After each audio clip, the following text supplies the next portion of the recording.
Mga K-drama fans saan mang sulok ng mundo, check-in tayo. Comment mo muna kung taga saan ka bago magsimula ang kwento. Ang lalaking ito ay isang mayamang tagapagmana na may maliwanag na future bilang medical student. Pero dahil sobrang in love siya sa isang babae, nag-decide silang iwan ang careers at pamilya nila para magpakasal. Nang malaman ng parents niya na nagkaroon sila ng secret wedding, nagpadala sila ng mga tao para habulin sila. Kaya napilitan ang mag-asawa na maghawak kamay at tumakbo sa kalye. Dahil sa tinatawag nilang pag-ibig, kahit hinahabol sila, nagawa pa rin nilang tumawa at maghawak kamay habang papunta sa simbahan para sa ceremony. Ang baptism ceremony na dapat gagawin ng pastor biglang naging wedding ceremony nila. Pero pagdating sa totoong married life, na-realize nila na hindi pala madali. Dahil sa pressure ng buhay at pagiging immature nila, pareho silang nagkaroon ng depression at kailangan pang magpatingin sa psychologist. Marami ring conflict sa marriage nila. Dahil hindi nakinig si Changmin sa parents niya, pinutol nila ang credit cards niya at tinigil ang financial support. Para mabuhay sila ng asawa niya, napilitan siyang magbenta ng pharmaceutical products. Dahil nahihiya siya, lumapit si Changmin sa isang lumang kaibigan para humingi ng tulong na bilhin ang gamot. Dahil loyal ang kaibigan, ipinakilala siya sa direktor ng kumpanya nila. Ang direktor, na na-attract sa kagwapuhan ni Changmin, nagsimulang manggulo sa kanya para ibenta ang gamot. Napilitan si Changmin na lunukin ang pride niya, uminom kasama ang direktor at sumayaw pa. Samantala, ang asawa niyang si Jinhee nasa bahay at nagluluto ng dinner, hinihintay siyang umuwi. Sa malas, inatake siya sa puso. Kumulo ang sabaw na niluluto niya pero hindi siya makatayo para patayin ito. Tinawagan ni Jinhee si Changmin pero hindi niya sinagot. Nang oras na iyon, sobrang lasing si Changmin. Kahit anong effort niya, hindi niya naibenta ang gamot. Bukod doon, kailangan pa niyang yumuko at ihatid ang direktor sa kotse nito at pinilit pa siyang halikan. Kahit nandidiri siya, tiniis niya. Naglakad pa uwi si Changmin sa ulan dahil wala siyang pera para sa taxi. Pagod na pagod, umuwi siya at nadatnan si Jinhee na nakahiga lang sa sofa. Ang sabaw ay tuluyang na-evaporate at sunog ang kaldero at wala na siyang lakas para magsalita. Sa mas malalang pangyayari, namatay pa ang mamahaling pet fish niya dahil hindi napakain sa oras. Dahil sa sobrang galit, napasigaw siya at hinila si Jinhee. Pero hindi rin papatalo si Jinhee. Kakagaling lang niya sa heart attack at tinawagan niya si Changmin para magpatulong pero hindi siya sinagot. Tapos ngayon, parang mas nag-aalala pa ito sa isda kaysa sa kanya. Nagkaroon sila ng matinding away. Tinawag ni Jinhee na walang kwenta ang mamahaling fish niya na ikinagalit ni Changmin. Bilang ganti, ginupit niya ang barbecue gloves ni Jinhee. Nagsisigaw si Jinhee sa inis at kumuha ng metal rod para tusukin ang mamahaling speakers ni Changmin na halos mapaiyak siya. Lumala ang away at naging parang giyera sa bahay.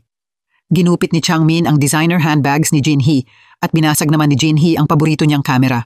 Sinira niya ang lahat ng plato sa bahay at binasag naman ni Jinhee ang mga CD na matagal niyang kinolekta.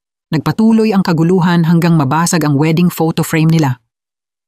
Pagkakita nila sa basag na wedding photo, pareho silang tumigil at natauhan.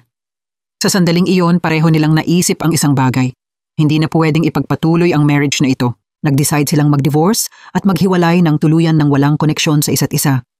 Lumipas ang 6 na taon at pareho nang naka-move on sina Jinhee at Changmin, iniisip na hindi na sila magkikita ulit. Pero may ibang plano ang tadhana. Nagkita silang muli sa isang kasal, wedding ng close friend nila. Kasal yon ng best friend ni Changmin at pumayag siyang kumanta bilang performance para sa wedding. Hindi niya alam na inimbitahan din ng bride si Jinhee para tumugtog ng piano. Na-late si Jinhee dahil sa traffic at diretso siyang pumunta sa piano nang hindi tinitingnan kung sino ang singer. Nang makabawi siya ng hininga, doon lang niya nakita na ang kumakanta ay ang ex-husband niya. Pareho silang nagulat sa biglaang pagkikita. Pero dahil respeto sa kaibigan at sa wedding, nag-set aside sila ng differences at tinapos ang kanta. Pagkatapos, sumama si Jinhee sa friends niya at nagsimulang mag-rant tungkol sa ex-husband niya. Narinig ito ni Changmin at umalis siya sa event ng galit. Sa parking lot, hindi makalabas si Changmin dahil may nakablock na pulang kotse. Kotse pala iyon ni Jinhee. Sinamantala niya ang pagkakataon para tawagan si Jinhee at pagalitan siya. Tawagin siyang careless at stupid. Galit na galit siyang bumaba sa parking at nagsimula silang mag-away ulit. Habang nag-aaway, napansin ni Changmin na suot pa rin ni Jinhee ang same dress na suot niya years ago. Tinukso niya si Jinhee na wala na siyang pambili ng bagong damit.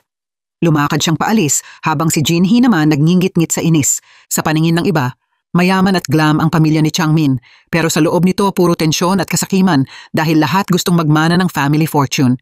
Samantala, si Jinhee, na galit pa rin sa pang-aasar tungkol sa pera, nag-decide uminom kasama ang friends niya. Pero dahil sobra ang nainom, nahimatay si Jinhee. Nagpanik ang mga kaibigan niya at agad tumawag ng ambulansya. Sa ospital, dinala si Jinhee sa emergency room. Ang surgeon in charge ay si Chief Cheon-soo, isang sobrang galing na doktor. Sa isang tingin pa lang kay Jinhee, agad niyang na-deduce na may foreign object sa throat niya. Walang pagdadalawang isip, ginamit niya ang gunting para tanggalin ito na kinagulat ng mga kasama niya. Nakuha ni Cheon-soo ang shell na nakabara sa throat niya at naligtas niya ang buhay ni Jinhee. Nang stable na si Jinhee, dinala siya sa recovery ward. Maya-maya, si Chief Cheon-soo mismo ang nagtanggal ng breathing tube niya. Pag-alis niya ng tube, biglang sinampal ni Jinhee ang mukha niya. Nanaginip kasi siya tungkol sa ex-husband niya at nasapak niya si Cheon-soo sa panaginip. Natawa ang ibang doctors dahil first time may sumampal sa pinaka-conservative at pinaka-cold na doktor sa hospital. Samantala, kakastart lang ng internship ni Changmin sa malaking hospital. At sa gulat niya, ang hospital kung saan na-admit si Jinhee ay siya ring hospital kung saan siya nag-i-intern. Sa unang araw niya, nakatayo si Changmin sa elevator kasama ang best friend niya. Nagrereklamo tungkol sa medical profession at nagdadasal na sana hindi sila mapunta sa emergency department. Hindi nila alam naririnig sila ng mismong cold at intimidating na si Chief Cheon-soo. Walang kaalam-alam si Changmin, tuloy lang siya sa pag-acting at panggagaya na parang senior doctor para tulungan ang kaibigan kumuha ng number ng isang magandang babae. Hindi nila in-expect, intern din pala ang babae at na-assign pa sa same team nila, kaya sobrang nahiya silang dalawa. Buti na lang, mabait ang babae at tinawanan lang ang prank nila. Sa mga intern, pinakamalaking takot ang ma-assign sa emergency department. At tulad ng tadhana na marunong manadya, si Changmin, ang friend niya, ang magandang babae, kasama ang isang chubby na lalaki at isang kulot na babae, lahat sila na-assign sa emergency department. Malungkot ang grupo habang papunta sa assignment nila, nagkukwento tungkol sa head ng emergency department. Sabi ng rumor, sobrang nakakatakot daw ito. Nag-fail daw siya ng 2 interns noong last rotation at sobrang galing pero sobrang cold. At ang head na yon ay walang iba kundi si Chief Cheon-soo. Pagdating nila, lumabas si Cheon-soo at agad niyang nakilala ang 2 intern na nagbabadmouth sa emergency department sa elevator, si Changmin at ang friend niya. Kaya mula sa simula, binantayan niya sila. Sa ilang salita lang niya na sobrang lamig, natakot ang buong grupo at walang naglakas loob tumingin pataas. Pagdating sa roll call, nagulat si Changmin nang marinig na kabilang sa interns si Jinhee, ang ex-wife niya. Samantala si Jinhee kakagising lang, narinig tumatawag si Chief Cheon-soo ng pangalan niya. Doon niya naalala na first day pala ng internship niya. Nataranta siya, tumalon palabas ng kama at tumakbo papunta sa emergency department bago ma-cross out ang name niya. Pati si Cheon-soo na laging stoic na patingin. Hindi niya in-expect na ang babaeng sumampal sa kanya ay magiging intern niya. Nagulat pareho si Jinhee at Changmin na kailangan nilang magtrabaho ng magkasama. Ayaw nilang tanggapin ang reality na ito, pero wala na silang choice. Kung i-give up nila ang internship na ito, wala na silang next chance dahil nag-stop na sila ng career for 6 years. Kailangan nila itong pagdaanan. Pagtingin ni Jinhee sa doctor's uniform sa harap niya, naalala niya ang 6 na taon ng pagtitiis at paghihirap, kaya napaiyak siya. Worth it ang sakripisyo. Simula ngayon, mabubuhay siya para sa future niya. Pero sandali lang ang saya niya. Tinawag siya ng department head at pagkadating niya, sinermonan siya agad tungkol sa sampal na ibinigay niya kahapon. Sabi ni Cheon-soo, kung gusto niyang maging doktor, dapat alagaan niya muna ang sarili niya. Pero naglasing siya ng todo at nauwi sa clamshell sa throat niya. Tinakot siya ni Cheon-soo na tatanggalin siya, halos maiyak na siya. Biglang pumasok ang isang subordinate para i-report ang case ng pasyenteng may appendicitis. Determined si Jinhee, kaya tama niyang nasabi ang mga test na kailangan at gamot na dapat ibigay na nagpa-impress kay Cheon-soo. Pero dahil si Cheon-soo ay hindi nabibighani sa babae at sobrang strict sa mistakes, pinanindigan niyang i-fire si Jinhee. Sa labas, nakikinig ang mga intern sa chismis. Sa loob, hindi umaalis si Jinhee. Lumuhod siya sa harap ni Cheon-soo para magmakaawa. Kung i-fire siya, babalik daw siya kada taon para mag-exam at i-a-apply ulit sa hospital na ito hanggat hindi siya natatanggap. Dahil sa determination niya, unang beses na napilitan si Cheon-soo na mag-yield sa isang babae. Hindi na niya ma-fire si Jinhee at sinabihan siyang tumayo. Dahil sa sobrang emosyon, nadulas si Jinhee at napahawak sa pants ni Cheon-soo, kaya nagpanik siya habang hawak-hawak ang pantalon niya para hindi mahulog. Masaya naman si Jinhee na nakabalik sa trabaho. Paglabas niya, agad siyang hinila ng ex-husband niya. Sabi ni Changmin. Nag-apply daw siya dito kasi gusto pa niya si Changmin. Napaiwang si Jinhee. Nag-aaway pa sila nang pumasok ang emergency call at kailangan nilang tumakbo sa scene. Pagdaan nila sa General ER, nagulat si Jinhee sa nakita. May mga pasyenteng sobrang sakit, may mga injured, at ang doctors walang pahinga. Doon niya unang naramdaman ang bigat ng responsibility bilang doktor at nagtanong siya sa sarili kung kaya ba niya. Binalik siya sa katinuan ng mga kasama niya. Pagdating nila sa emergency room, may isang matandang lalaki na inaatake sa puso. Wala sa kanila ang may sapat na experience kaya tumigil silang lahat sa takot. Pero si Jinhee, mabilis ang kilos. Kumuha siya ng syringe para i-check ang pulse ng pasyente at nag-draw ng dugo bago sila tumakbo ni Changmin para ipatest ang samples. Habang naghihintay ng results, dumating ang mama ni Changmin sa hospital para bisitahin siya. Para hindi sila magkita ng ex-wife niya, biglang hinila ni Changmin si Jinhee papasok sa private room. Ayaw niyang malaman ng mama niya na kasama niya sa trabaho ang ex-wife niya dahil magwawala ito. Nainsulto si Jinhee. Hindi siya nirerespetuhan ng pamilya niya at ngayon nakakahiya pang kasama siya. Bilang ganti, ibinato niya ang ihi sa mukha ni Changmin. Galit na galit si Changmin, tinawag siyang useless at umalis. Naiwang sobrang frustrated si Jinhee, halos maiyak. Pero kinaya niya at bumalik sa trabaho. Pero ang sumalubong sa kanya ay hindi papuri kundi sermon ni Chonsu. Mali ang blood na nakuha niya. Venous blood imbes na arterial. Buti na lang hindi life-threatening ang kondisyon ng pasyente. Dahil sa pagkakamaling yun, pinagchismisan siya ng mga kasama niya. Sabi nila, kung may isang ma-fire, lahat sila madadamay. Pinag-usapan nila kung paano siya i-isolate para mag-quit siya. Pati si Changmin lumapit kay Cheonsu para i-request na i-fire si Jinhee, pero laking gulat niya nang si Cheonsu pa ang kumampi kay Jinhee. Sinabihan pa ni Cheonsu si Changmin na kung hindi siya marunong makisama sa coworkers niya, siya ang i-fire. Natapos din ang mahabang araw, magkasamang umalis ang intern group at nag-usap ng kaunti. Pero nang makita nilang lumalabas si Jinhee, natahimik sila at binigyan siya ng malamig na tingin. Sa bus pauwi, nalungkot si Jinhee, iniisip ang masasakit na salita ng ex-husband niya. Pero nawala lahat ng pagod niya pagdating sa bahay. Naghanda pala ang mama niya ng maliit na party kasama ang close friends niya. Proud na proud ang mama niya dahil intern na ang anak niya sa malaking hospital. Nang ma-divorce si Jinhee, bumalik siya tumira sa mama niya. Imbes na pagalitan siya, sinuportahan pa siya nito para ituloy ang medical career niya. Dahil dito, determinado si Jinhee na hindi biguin ang mama niya. Nag-aral siya ng medical knowledge mag-isa para hindi na maulit ang mistakes niya. Gusto niyang patunayan ang sarili niya sa mga nangmamaliit sa kanya. Nagsimula ang panibagong araw ng trabaho. May bago silang emergency case, isang traffic accident victim. Bago pa dumating ang department head, nagawa na ni Jinhee ang basic tests at tama niyang na-diagnose ang kondisyon ng pasyente. Dahil dito, naging mabilis at smooth ang minor surgery at nagsimulang lumambot ang tingin ni Cheonsu kay Jinhee. Pagkatapos, kailangan niyang tumakbo sa kabilang room para sa mas critical na emergency. Ang pasyente ay nasa panganib mamatay dahil sa brain hemorrhage. Kasabay nito, sa emergency room na hawak ni Jinhee, may pasyenteng nahirapang huminga. Nataranta siya dahil hindi niya alam ang gagawin. Pagpunta niya sa attending doctor, lahat busy, kaya wala siyang choice kundi hilahin si Changmin para tumulong. Habang hindi nila alam ang gagawin, biglang pumasok ang isang babae na naka-pink shirt at agad gumawa ng emergency procedure. Sinubukan nila itong pigilan dahil hindi nila siya kilala, pero hindi siya nakinig. Gumawa siya ng hiwa sa katawan ng pasyente habang nagpapaliwanag. Sabi niya, kung hindi agad maoperahan, masasakal ang pasyente dahil sa subcutaneous emphysema. Miraculously, bumalik ang paghinga ng pasyente. Dumating si Cheonsu kasabay ng pagtagumpay ng emergency procedure. Ang babaeng naka-pink ay kilala pala niya. Si Dr. Shim, isang highly skilled doctor tulad ni Cheonsu. Nag-aral siya abroad sa United States at ngayon bumalik para magtrabaho sa hospital. Hindi sila makapag-usap ng matagal dahil araw-araw daan-daang emergency cases ang pumapasok. Kakarating lang ng pulis dala ang isang lasing na lalaki na nagtangkang magpakamatay dahil broken-hearted. Binato niya ang bote sa ulo niya at nasaktan pa ang isang officer. Si Jinhee ang inassign para gamutin ng officer, habang si Changmin ang humahawak sa lasing na lalaki. Habang busy ang lahat, biglang nakakuha ng baril ang lalaki at tinutukan ang buong hospital.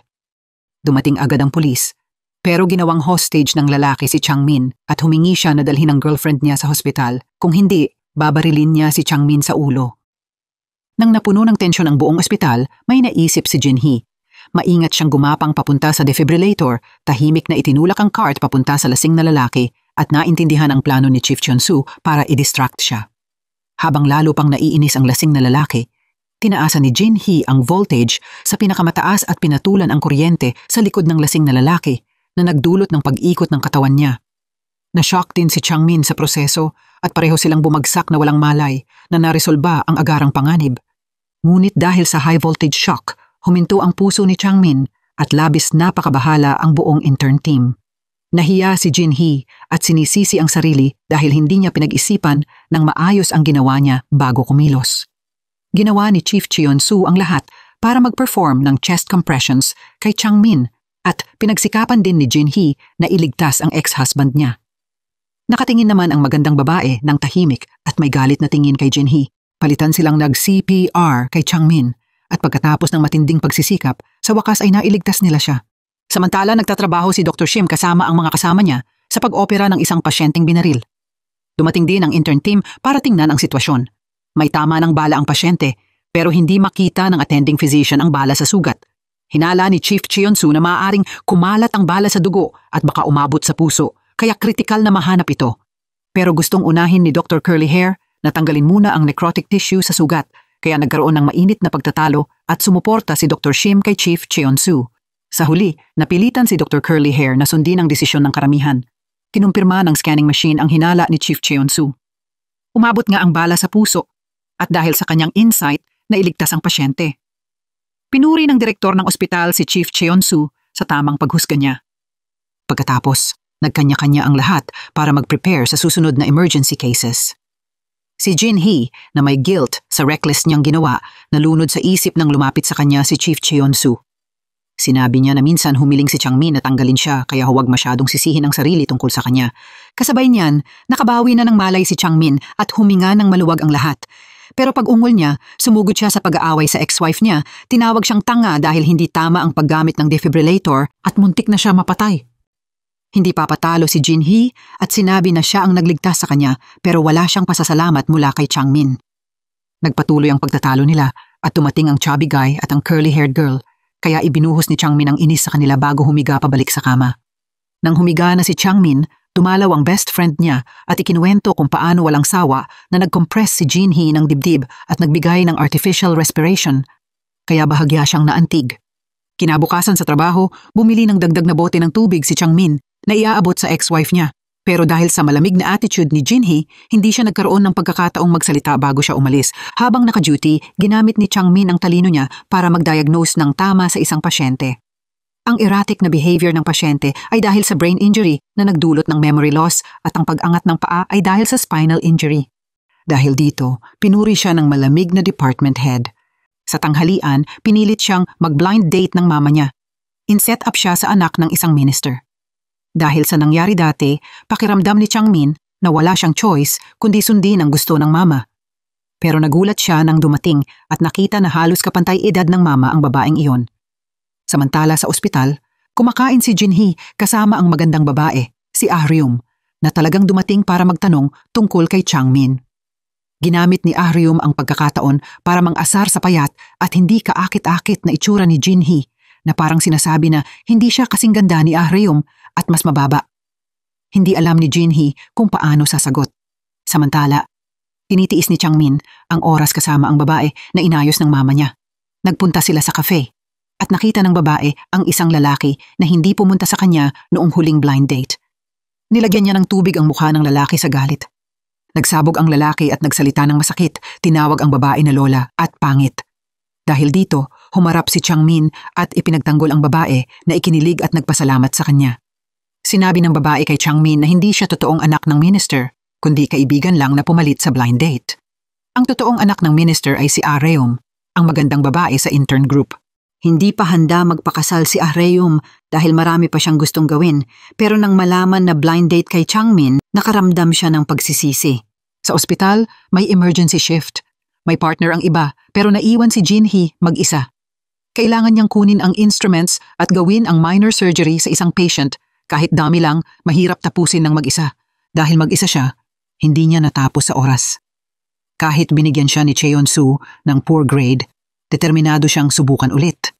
Dinala niya ang results kay Cheon-soo na umaasang i-reconsider niya ang performance.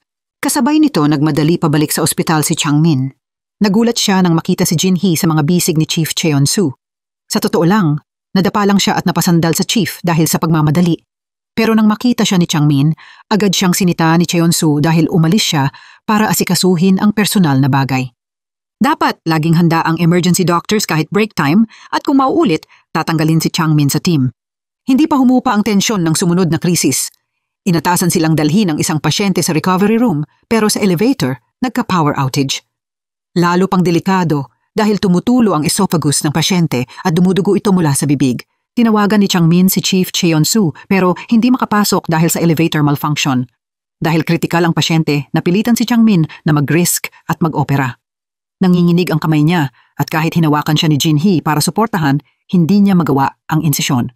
Kaya kinuha ni Jinhee ang scalpel at ginawa ang surgery habang ginagabayan siya ni Changmin. Maingat niyang ginawa ang bawat hiwa at matagumpay na nagawa ang airway ng pasyente. Ito ang unang successful surgery na magkasama silang dalawa. Nang bumalik ang kuryente at naging stable ang pasyente, humanga ang intern team kay Changmin. Akala nila siya ang gumawa ng surgery. Gusto sanang itama ni Changmin na si Jinhee ang nag-opera. Pero pinigilan siya ni Jinhee dahil siya naman ang naggabay at nag-instruct sa bawat step. Sa daan pa uwi, pinuri ni Chief Cheon-soo si Jinhee. Alam niyang siya ang nag-opera at sobrang saya ni Jinhee dahil napapansin ang talento niya. Samantala, naglalakad pa uwi si Changmin at nagkita sila ni Aryum. Nakatira rin siya sa parehong apartment kaya nag-inuman sila sa apartment ni Changmin. Sinasadyang tinanong ni Aryum si Changmin tungkol sa blind date para malaman ang opinyon niya tungkol sa totoong background ng babae. Pero hindi nagustuhan ni Changmin ang mayabang na dating ng babae, kaya hindi nagbigay ng magandang sagot si Aryum at hindi inamin ang lahat. Kasabay nito, dumating ang mama ni Changmin at nakita ang bastos na poster sa labas ng kwarto at nakita si Aryum na naka-short dress, kaya nagka-misunderstanding at pinalayas siya. Nabanggit ni Changmin ang pangalang Aryum at in-check ng mama ang larawan ng minister's daughter at doon niya napagtanto ang malaking pagkakamali. Nagulat din si Changmin na ang taong nandun pala ay ang taong nagsinungaling sa kanya. Kinabukasan, nang makita ni Changmin si Aryum, nagalit siya. Sa internship, nang kailangan nilang maglagay ng oxygen tube, pinagsalihan ni Changmin ang friend niya para hindi makatrabaho si Aryum. Dahil first time ni Jinhee mag-insert ng tube at naalala niya ang ex-husband, napatawa siya at hindi mapigilan ang sarili na tumawa at magmukhang parang monkey face kaya medyo naiinis si Aryum. Pagkatapos ng test, unang humingi ng tawad si Aryum kay Changmin. Dahil sincere siya, tinanggap ni Changmin ang apology. Kaagad pagkatapos, tinawag si Changmin ni Chief Cheon-soo. Alam ni Cheon-soo na si Jinhee ang nag-opera, pero imbes na tanggapin ang credit, inako ni Changmin ang buong responsibilidad na ikinagalit ni Cheon-soo. Pinagalitan siya ng mabigat ni Cheon-soo, at dahil doon nagalit si Changmin. Na-misinterpret niya si Jinhee bilang hypocrite at sinumbong siya kay Cheon-soo. Hinarap niya si Jinhee. Ininsulto na hindi siya tapat at sinabihan siyang umalis sa ospital. Nadismaya si Jinhee at umalis. Hindi pa nakakaluwag ang shock nang may sumunod pang masakit. Pagbalik niya sa opisina, narinig niya na namatay ang pasyenteng inoperahan nila kahapon. Nang makita ang bangkay at ang pagdadalamhati ng pamilya, hindi niya napigilan ang pag-iyak. Sinisisi niya ang sarili at pakiramdam niyang useless. Napansin ni Changmin ang lungkot ni Jinhee at naintindihan na malalim ang epekto nito. Lumapit siya para magbigay ng aliw. Hinimok niya ang ex-wife na tanggapin na hindi nila kasalanan ang pagkamatay. Ginawa nila ang lahat hanggang pumalit ang primary doctor. Ang pagkakamali ay nasa surgical work ng primary doctor. Alam ng lahat na si Changmin ang nagbukas ng airway kaya kung may kailangang akuin na responsibilidad, siya iyon. Pagkatapos aliwin si Jinhee, dali-dali siyang nagpunta kay Chief Cheon-soo para akuin ang buong responsibilidad.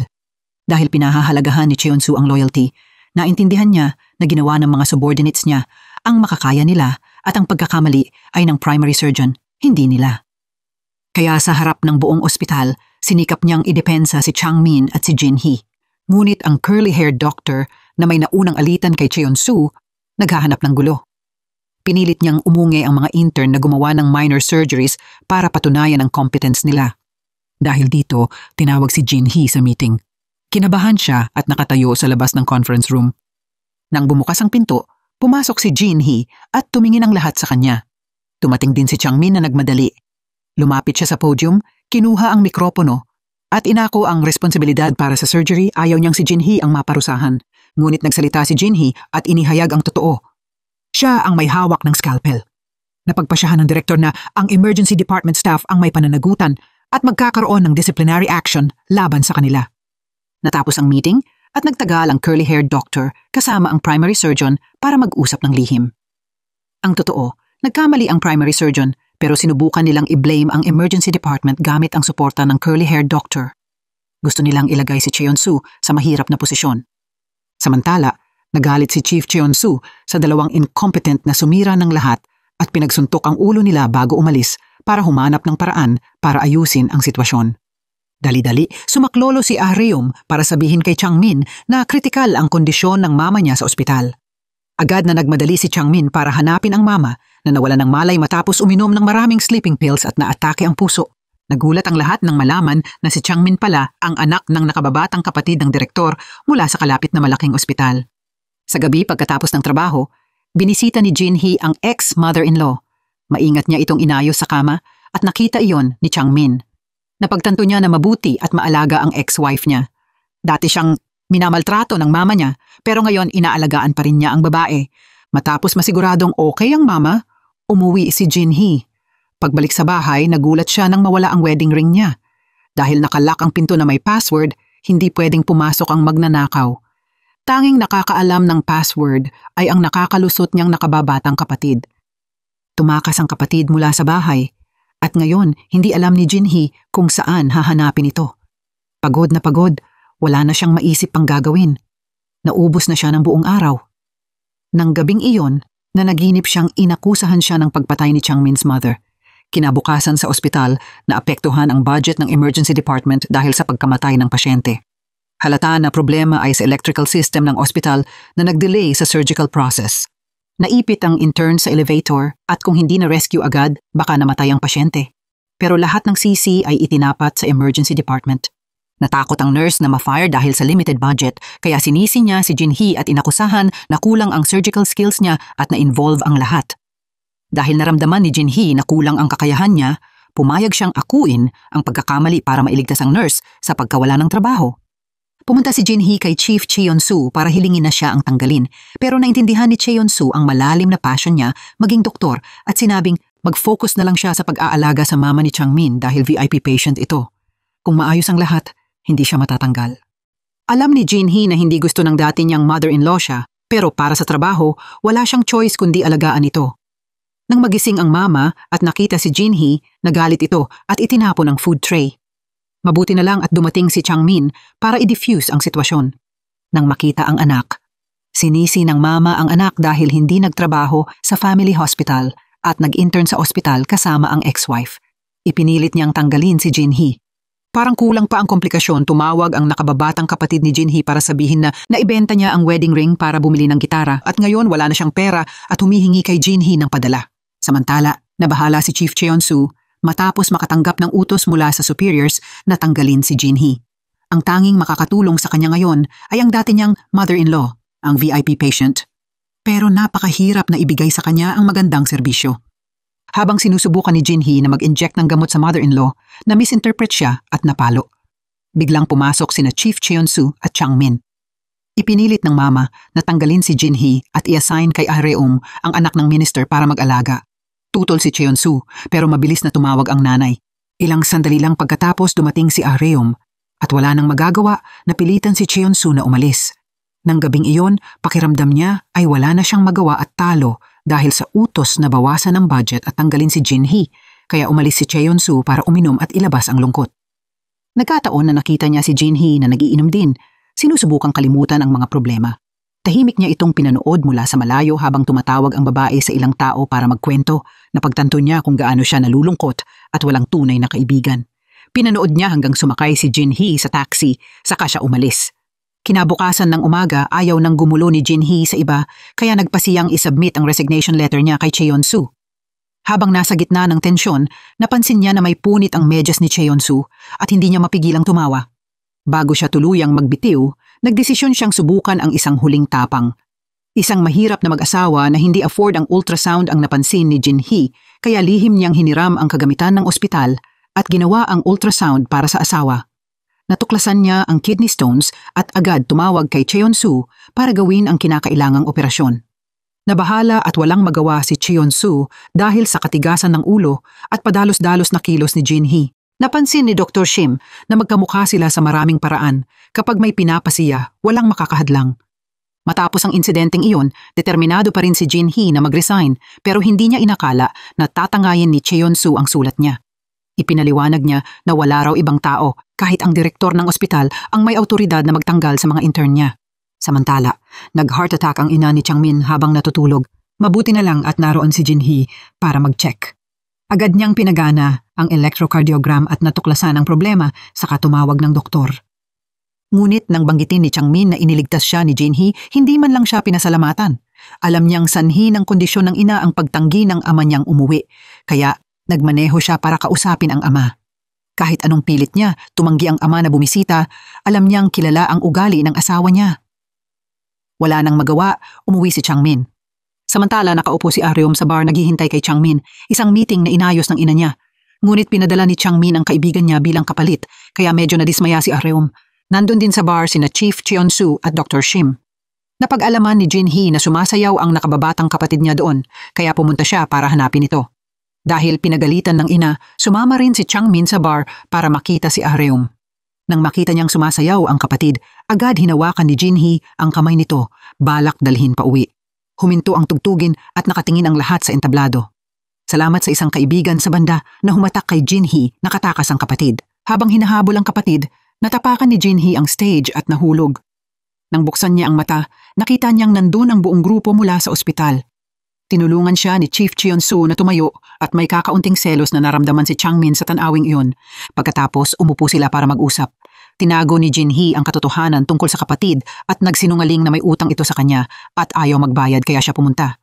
Nang maintindihan ng lahat, naghiwa-hiwalay sila. Sina Chief Cheon-soo at Dr. Shim ang unang umalis. Umalis na rin si Jin-hee pero pinigilan siya ni Changmin. Ayaw niyang mauwi mag-isa kasama si Areum at ang kaibigan niya. Inanyayahan niya si Jin-hee na manatili kaya umupo silang apat at nag-inom. Nang mapansin ni Changmin ang sugat sa kamay ni Jin-hee, natural siyang nag-alala. Nagulat ang kaibigan niya dahil parang nagkakagulo sila sa ospital. Pero ngayon, nagpapakita si Changmin ng pag-aalaga. Nakainis naman si Areum dahil ang taong gusto niya ay nag-aalala para sa ibang babae. Wala sa kanila ang nakakaalam ng nakaraan ni na Changmin at Jin-hee. Natakot na baka mabunyag ang sikreto kaya humanap si Jin-hee ng dahilan para mauna. Sinundan siya ni Areum na nawalan ng gana at naiwan ang dalawang lalaki na nag-iinom. Naglakad si Jin-hee at Areum papunta sa kalye para sumakay ng taxi. At inamin ni Areum na gusto niya si Changmin at sana umiwas si Jin-hee. Sumakay si Areum sa taxi at umalis. Nagpatuloy ang dalawang lalaki sa pag-inom hanggang sobrang lasing bago umuwi. Habang pauwi, tinawag ni Changmin si Jin-hee para pasalamatan siya sa pagligtas sa ina niya. Nagulat siya sa biglang pasasalamat dahil dati laging tinatawag siyang tanga. Kinabukasan, nagsimula ulit ang trabaho. Sa biyahe papunta, bumili ng maliit na paso si Yongju. Habang nasa trabaho, pag-alis ni Areum sa desk, agad inilagay ni Yongju ang paso bilang dekorasyon. Iniwan din niya ang isang gintong tali at note na nagsasabing kung bibigyan siya ng chance, dapat itali niya ang tali na nasa baw. Ngunit hindi nabasa ni Areum ang note dahil biglang dumating ang doktor na may kagulo. Ang doktor na nagplano laban kay Cheon-soo at binasa niya ang note ng palihim at tinirintas pa ang tali sa baw para kay Areum. Pagbalik ni Yongju sa opisina, sinalubong siya ni Areum na nakangiti. Pumasok siya at nakita ang maayos na tali. Akala niya tinanggap na ng babae ang imbitasyon niya, kaya sobrang saya siya. Si Changmin at Jin-hee, ang tawag ng pasasalamat kahapon ay ginawa habang lasing si Changmin, kaya hindi na niya naalala. Galit ito kay Jin-hee nang malaman. Samantala, pinilit ng direktor ng ospital kay Cheon-soo na tanggalin si Jin-hee para patahimikin ang pamilya ng pasyente. Ayaw pumayag ni Cheon-soo dahil hindi kasalanan ni Jin-hee. Naghahanap lang ang ospital ng sisihin para sa teknikal na pagkakamali nila. Sa kabila ng pag-iwas ng iba, nanatiling positibo si Jin-hee. Naghahanap siya ng paraan para tumulong sa mga pasyenteng may problema sa pandinig at humawak ng mahihirap na kaso sa emergency. Nagtiwala rin si Dr. Shim na bigyan siya ng pagkakataon na mag-practice ng pag-connect ng breathing tubes. Lahat ay sumang-ayon na hindi dapat matanggal ang isang tulad niya. Pagkatapos ng trabaho, lihim na dinalaw ni Jin-hee ang ina ni Changmin dahil siya ang naka-assign na mag-alaga. Balak niya lamang mag-check ng tahimik at umalis. Ngunit dumating ang ilang kaibigan ng ina. pilit siyang nagtago sa banyo. Habang nagtatago, narinig niya ang usapan at nalaman na si Ahrium ang tunay na anak ng minister at inayos para kay Changmin. Bigla siyang nagkaroon ng pananakit ng tiyan at hindi na niya napigilan. Napakatunog ang utot niya.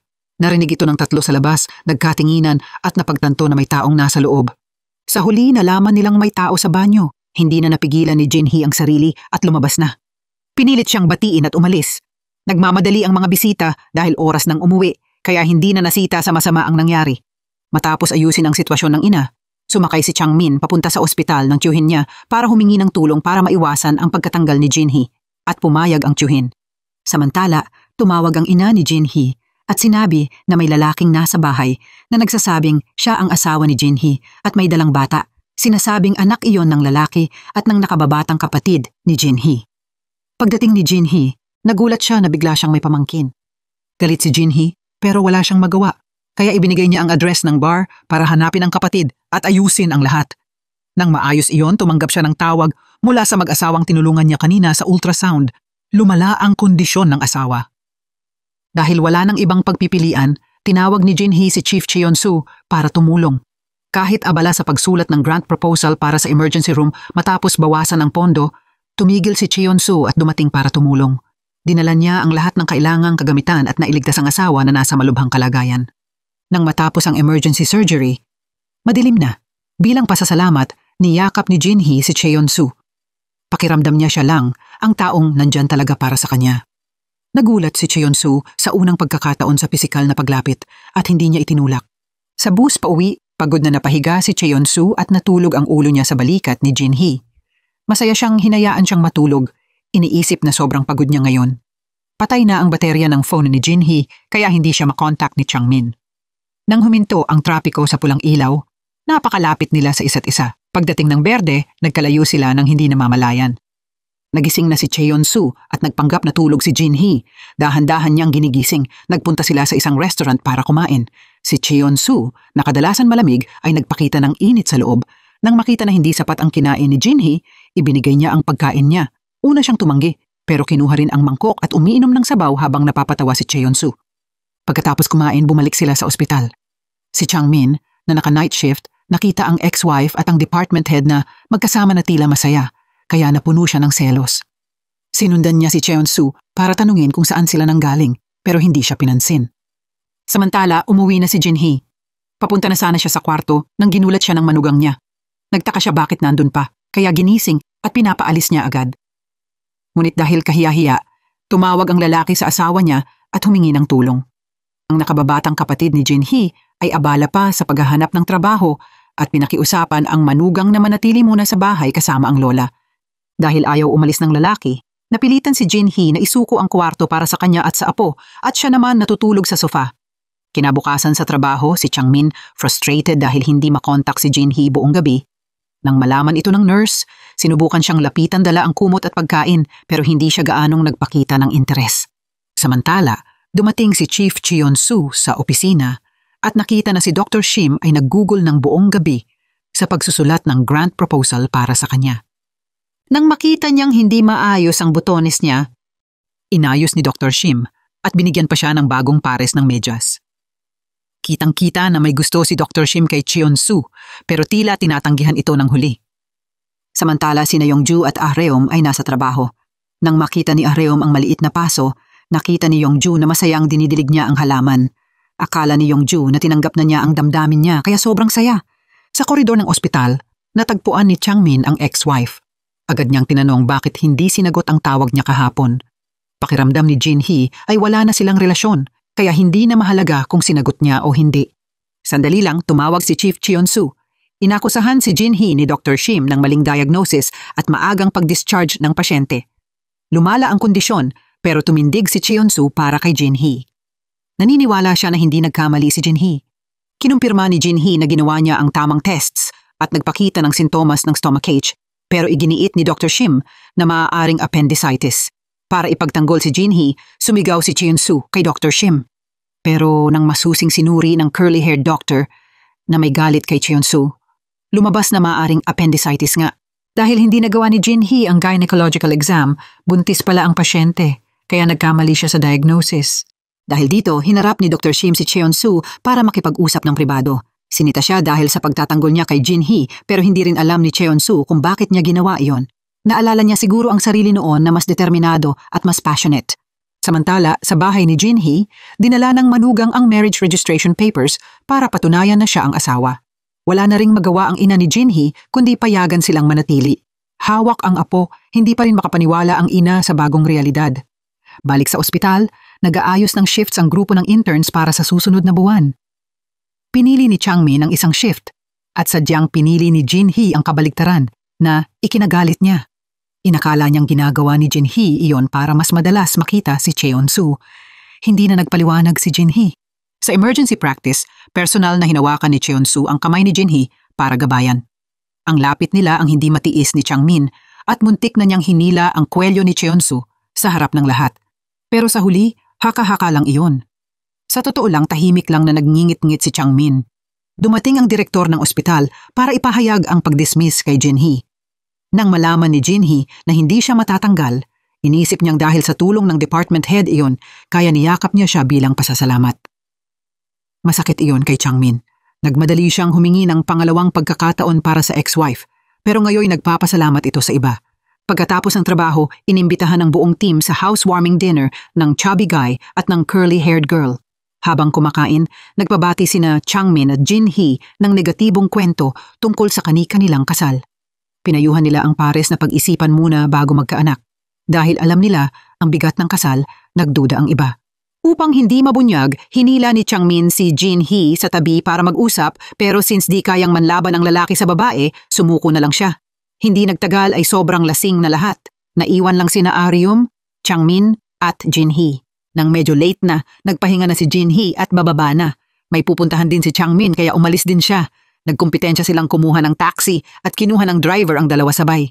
Sa ospital, nakatanggap ng magandang balita si Chief Cheon-soo tungkol sa grant application. Pinuntahan niya si Dr. Shim at nakita siyang sumasayaw sa ballet room at agad nagdama ng kaba sa dibdib. Na-imagine niya ang sarili na nagsasayaw kasama siya. Bumalik kay Changmin at Jin-hee na parehong lasing. Wala nang ibang magagawa, kinarga siya ni Changmin papunta sa ospital ng Kyuhin. Nasira ang elevator kaya pinasan niya pataas hanggang sa 3 palapag. Nang mailapag na niya ang ex-wife sa kama, sobrang lapit nila at kumirot ang kanyang puso. Pagkatapos ng lahat, minsan nilang minahal ng malalim ang isa't isa. Habang nakaupo at nakatitig kay ex-wife, na-realize ni Changmin na hindi na nila mababalik ang dati. Tinakpan niya ng kumot si Jin-hee at pagkatapos ay bumaba sa lobby para magtrabaho. Nang gabing iyon, may emergency case na dumating. Isang bagong silang na sanggol. Nagkataon, anak iyon ng brother-in-law ni Jin-hee. Hindi tumitigil sa pag-iyak ang baby. Maingat na in-examine ni Changmin ang bata. Mabuti na lang banayad lang ang lagnat ng baby at gagaling lang ito sa gamot. Kasabay noon pagkatapos ihatid si Dr. Shim sa bahay, umuwi si Chief Cheon-soo sa ospital at nagpunta sa break room ng interns para matulog. Humiga siya sa kama, hindi alam na nakahiga rin di kalayuan si Jin-hee na lasing. Ang isa ay mahimbing na natutulog at ang isa ay lasing. Natulog silang magkatabi. Nakatulog sila ng mahimbing hanggang umaga. Nang tapusin ni Changmin ang night shift at pagod na umakyat para hanapin ang ex-wife, nagising na sina Jin-hee at Chief Cheon-soo at sabay-sabay silang sumigaw sa pagkabigla. Mabilis gumawa ng dahilan si Jin-hee para maligo at umalis para maiwasan ang kahihiyan. Pero isang medyas niya ang nahulog sa kama at kinuha ni Chief Cheon-soo, siniksik pa sa bulsa niya. Sa inis, pinagsabog ni Changmin ang kama. Samantala, hindi pa makita ni Jin-hee ang medyas niya nang tawagin siya ni Dr. Shim. Natakot si Jin-hee na baka nalaman ni Dr. Shim ang nangyari na nahiga siya sa tabi ng chief at nagbuntong hininga ng buong pagkabalisa. Nagulat siya nang sabihin lang ni Dr. Shim na hindi siya natanggal at pinaalalahanan lang na huwag na gumawa ng gulo. Dali-dali siyang nagpaumanhin at umalis. Habang papasakay sa elevator, aksidenteng nabangga niya si Chief Cheon-soo. Nerve-wracked, sumakay siya sa ibang elevator para umiwas. Pero sa huli, nagkasabay din sila. Sa loob ng elevator, napansin ni Jin-hee na may chewing gum na nakakapit sa pantalon ni Cheon-soo. Sinundan niya siya at sinubukang ituro pero paulit-ulit na umiikot si Cheon-soo nang hindi napapansin. Wala nang nagawa si Jin-hee kundi yumuko at tanggalin ang gum para sa kanya. Sa paghila niya ng pantalon ng medyo mabilis, muntik na humulog ang pantalon. At nasaksihan ito ni Dr. Shim at ni Changmin. Kaagad hinila ni Changmin si Jin-hee papunta sa rooftop at tinanong kung bakit siya napapalapit sa chief. Sinabihan niya na huwag ganyan sa susunod pero hindi pumayag si Jinhee at sinabing tapos na ang relasyon nila noon at wala nang koneksyon sa hinaharap. Pagkatapos nito, umalis siya. Samantala palaging naghahanap ng pagkakataon si Yongju para tulungan si Ah Reum. Napansin ng chubby guy at ng curly-haired girl na may gusto si Yongju kay Ah Reum pero ngumiti lang si Ah Reum at inakala niyang katrabaho lang ito na tumutulong. Sa bahay ng brother-in-law ni Jinhee, muling tumaas ang lagnat ng baby kaya dinala uli siya sa ospital. In-examine ni Dr. Shim ang baby, dumating si Chang Min at sinumbat siya ng brother-in-law ni Jinhee dahil sinabi niyang normal lang ang lagnat noon. Di na-diagnose ni Dr. Shim ang baby na may meningococcal meningitis. Galit sinuntok ni brother-in-law si Chang Min at nanahimik lang itong tumanggap ng suntok. Nakita ito ni Jinhee at dali-dali pinigilan ang away. Dinala ang baby sa emergency room at si Chief Cheon-soo ang in charge. Naiwan si Jinhee para aliwin ang brother-in-law at sabihin na magiging maayos ang lahat. Nang marinig na kritikal ang anak niya, dumating din sa ospital ang nakababatang kapatid ni Jinhee.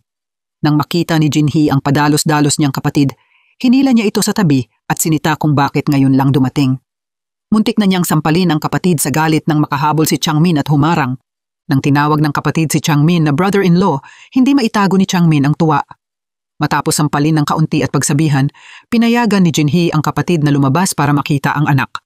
Nang makita ang batang nasa operating table, napahagulgol ang kapatid at sinisi ang sarili bilang masamang ina. Pinakiusapan siyang lumabas para maging maayos ang operasyon. Dahil sa husay ni na Chief Cheon-soo at Dr. Shim, nailigtas ang baby. Ngunit ang pagtingin ng coworkers sa nangyaring tinawag ng kapatid ni Jinhee na brother-in-law kay Changmin naging usap-usapan sa ospital. Pagkatapos ng surgery, lumapit ang brother-in-law ni Jinhee kay Changmin para humingi ng tawad sa pagsuntok. Bilang pagkakasundo, binigyan niya si Changmin ng album ng mga paborito niyang kanta. Sa pag-uwi, pinatugtog ni Changmin ang album at ang melodiya ay nagpabalik sa kanya ng alaala ng buhay nila ni Jinhee. Napaiyak siya. Para ma-release ang emosyon, nagtungo siya sa gym at nagkita ng hindi inaasahan si Ah Reum. Na-stress si Ah Reum sa thesis niya at ibinahagi sa kanya ang problema. Pinahiram niya si Changmin ng isa sa mga libro niya para makatulong. Kahit patuloy na inaanyayahan ni Ah Reum si Changmin, tumanggi siya. Samantala, dumating ang ina ni Jinhee para bisitahin ang apo. Nang makita ang anak, hinila ng mama niya ang buhok ng nakababatang kapatid at hinampas, sinisisi ang pagkalabis nito. Sabi ng ina, sana pinaghigpitan niya ang anak noon para hindi nangyari ito. Humalik ang kapatid at lumuhod para humingi ng tawad. Kahit galit, bilang ina, agad din siyang nag-alala sa apo at sinuri ang kalagayan nito. Nagtapos ang abalang araw at kinabukasan nagulat ang buong ospital dahil nabigo si Yongju na nagpadala ng video confession ng feelings niya para kay Ah Reum sa group chat sa halip na private. Naihiya siya ng sobra. Gusto pasalamatan ni Jinhee si Chief Cheon-soo kaya bumili siya ng shirt na regalo para sa kanya. Sa pag-uusap nila, iniabot ni Cheon-soo ang medyas niya na naiwan. Sobrang nahihiya si Jinhee. Si Yongju nag-aalangan din. Nang dumating si Ah Reum, nagtataka siya sa mga tingin ng mga tao habang sinalubong si Yongju ng mga kasamahang pumalakpak. Sa break room, nalaman ni Yongju na sira ang phone ni Ah Reum kaya hindi niya alam ang video confession. Hindi niya rin alam kung sino ang nag-iwan ng paso. Samantala, binisita ng ina ni Changmin ang panganay nilang anak para alamin ang pakiusap ni Changmin. Ngunit hindi tumugon ang anak at tumanggi na magsabi. Sa ospital, nakipag-usap ang direktor kay Chief Cheon-soo at sinabi na hindi dahil sa kanya na hindi natanggal si Jinhee, kundi dahil humingi ng tulong si Changmin sa tiyuhin niya na direktor ng kalapit na ospital kaya nakasave si Jinhee. Dahil dito, na-curious si Chief Cheon-soo tungkol sa relasyon ni na Changmin at Jinhee. Pagbalik sa opisina, sinabi ni Cheon-soo kay Jinhee na si Changmin ang nagligtas sa kanya at pinayuhan siyang tanggapin ang regalo. Nang malaman ang totoo, tinawag ni Jinhee si Changmin sa rooftop para mag-usap. Linaw niya na ayaw niyang may kinalaman siya sa pamilya ng ex-husband at ayaw niya ng tulong mula sa kanila. Pero nagpakita ng selo si Changmin at pinuna kung bakit magkaiba ang trato niya kay Cheon-soo kumpara sa kanya. Pagdating kay Cheon-soo, nagpapasalamat at maayos. Pagdating kay Changmin, puro sisi. Nagulat si Jinhee sa selos at dali-daling umalis. Kahit may sama ng loob, inalagaan pa rin siya ni Changmin. Inihanda niya ang anti-inflammatory medicine dahil naka-expose ang pamilya ni Jinhee sa bata at kailangan proteksyon. Pero huli na, naibigay na ni Chief Cheon-soo ang gamot kay Jinhee. Pagod na umuwi si Jinhee at nakita ang gulo na ginawa ng kapatid at ng brother-in-law. Sinuklam niya ang eksena, kaya inutusan niyang pumunta ang kapatid sa relaxation shop ng kanilang ina para pagalitan. Pagkatapos ng dinner, hindi makatulog si Jinhee. Magkaiba silang natulog ni Changmin, parehong nag-iisip sa unang pagkikita at unang pag-ibig nila. Napangiti sila sa alaala, pero alam nilang hindi na maibabalik ang dati. Kinabukasan, magkakasama sila sa elevator. Pinipisil sila ng tao kaya napalapit sila. Nang lumabas si Changmin, may sumalpok sa kanya at natamaan siya ng lipstick mark mula sa labi ni Jinhee na naiwan sa kanyang damit. Nahihiya siya. Habang nagtatangkang itago, nahuli siya ni Areom na napansin ang lipstick. Wala siyang panahon magpaliwanag dahil may emergency. Isang malubhang sugatang pasyente ang dinala sa ER at lahat ay abala. Matapos ang walang kapagurang trabaho, nailigtas nila ang pasyente.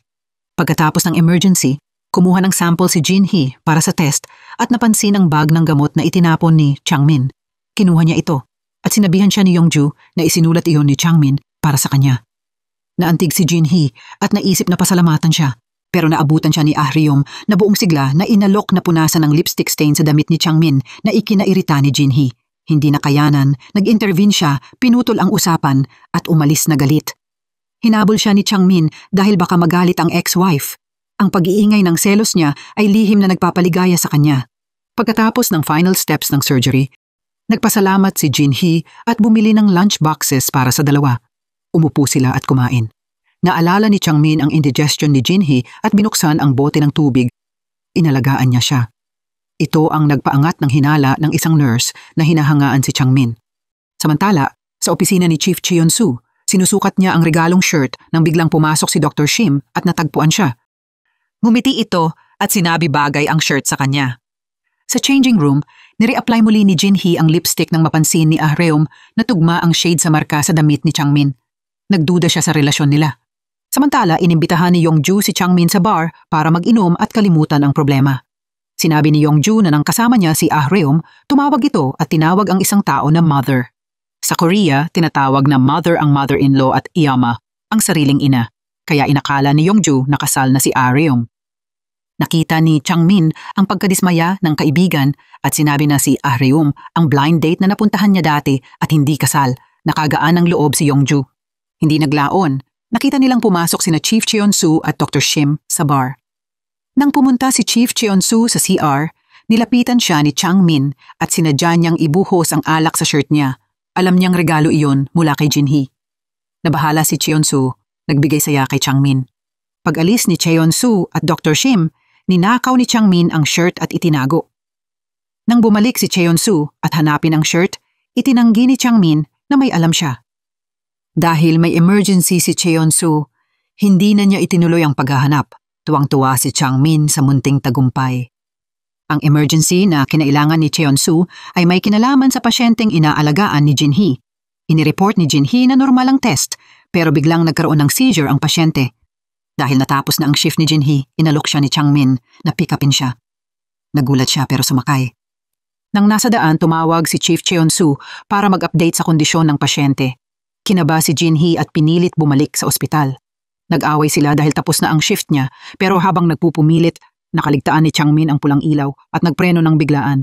Natamaan ng collarbone ni Jinhee ang pinto ng kotse at namaga. Hindi na niya may angat ang braso. Nakita ang sakit. Kinuha ni Changmin ang support brace sa trunk at sinuportahan ang braso niya. Nalito si Jinhee sa pakiramdam. Dinala siya pabalik ni Changmin sa ospital. Pagdating nila, lumala ang kondisyon ng pasyente at nagalak ang ER. Dumating si Chief Cheon-soo para tingnan ang pinsala ni Jinhee. Naiinis sa presensya ni Cheon-soo, ipinakita ni Changmin ang galit niya at inako ang pag-stabilize ng collarbone ni Jinhee. Pagkatapos matulog ni Jinhee, bumalik si Chief Cheon-soo para i-check ang kalagayan na lalo pang nagpainit ng ulo ni Changmin. Nagtagpo ang dalawa sa hallway at nagkaroon ng tense na usapan. Tapat na inamin ni Changmin na unti-unti siyang nahuhulog ulit kay Jinhee, habang inamin naman ni Chief Cheon-soo na may gusto rin siya dito. Wala sa kanila ang umatras. Pagkatapos, umuwi ang isa para magmuni-muni habang ang isa ay bumalik para bantayan si Jinhee na natutulog. Naaalala ni Changmin ang nakaraan nila. Napuno ng damdamin, yumuko siya at hinalikan siya.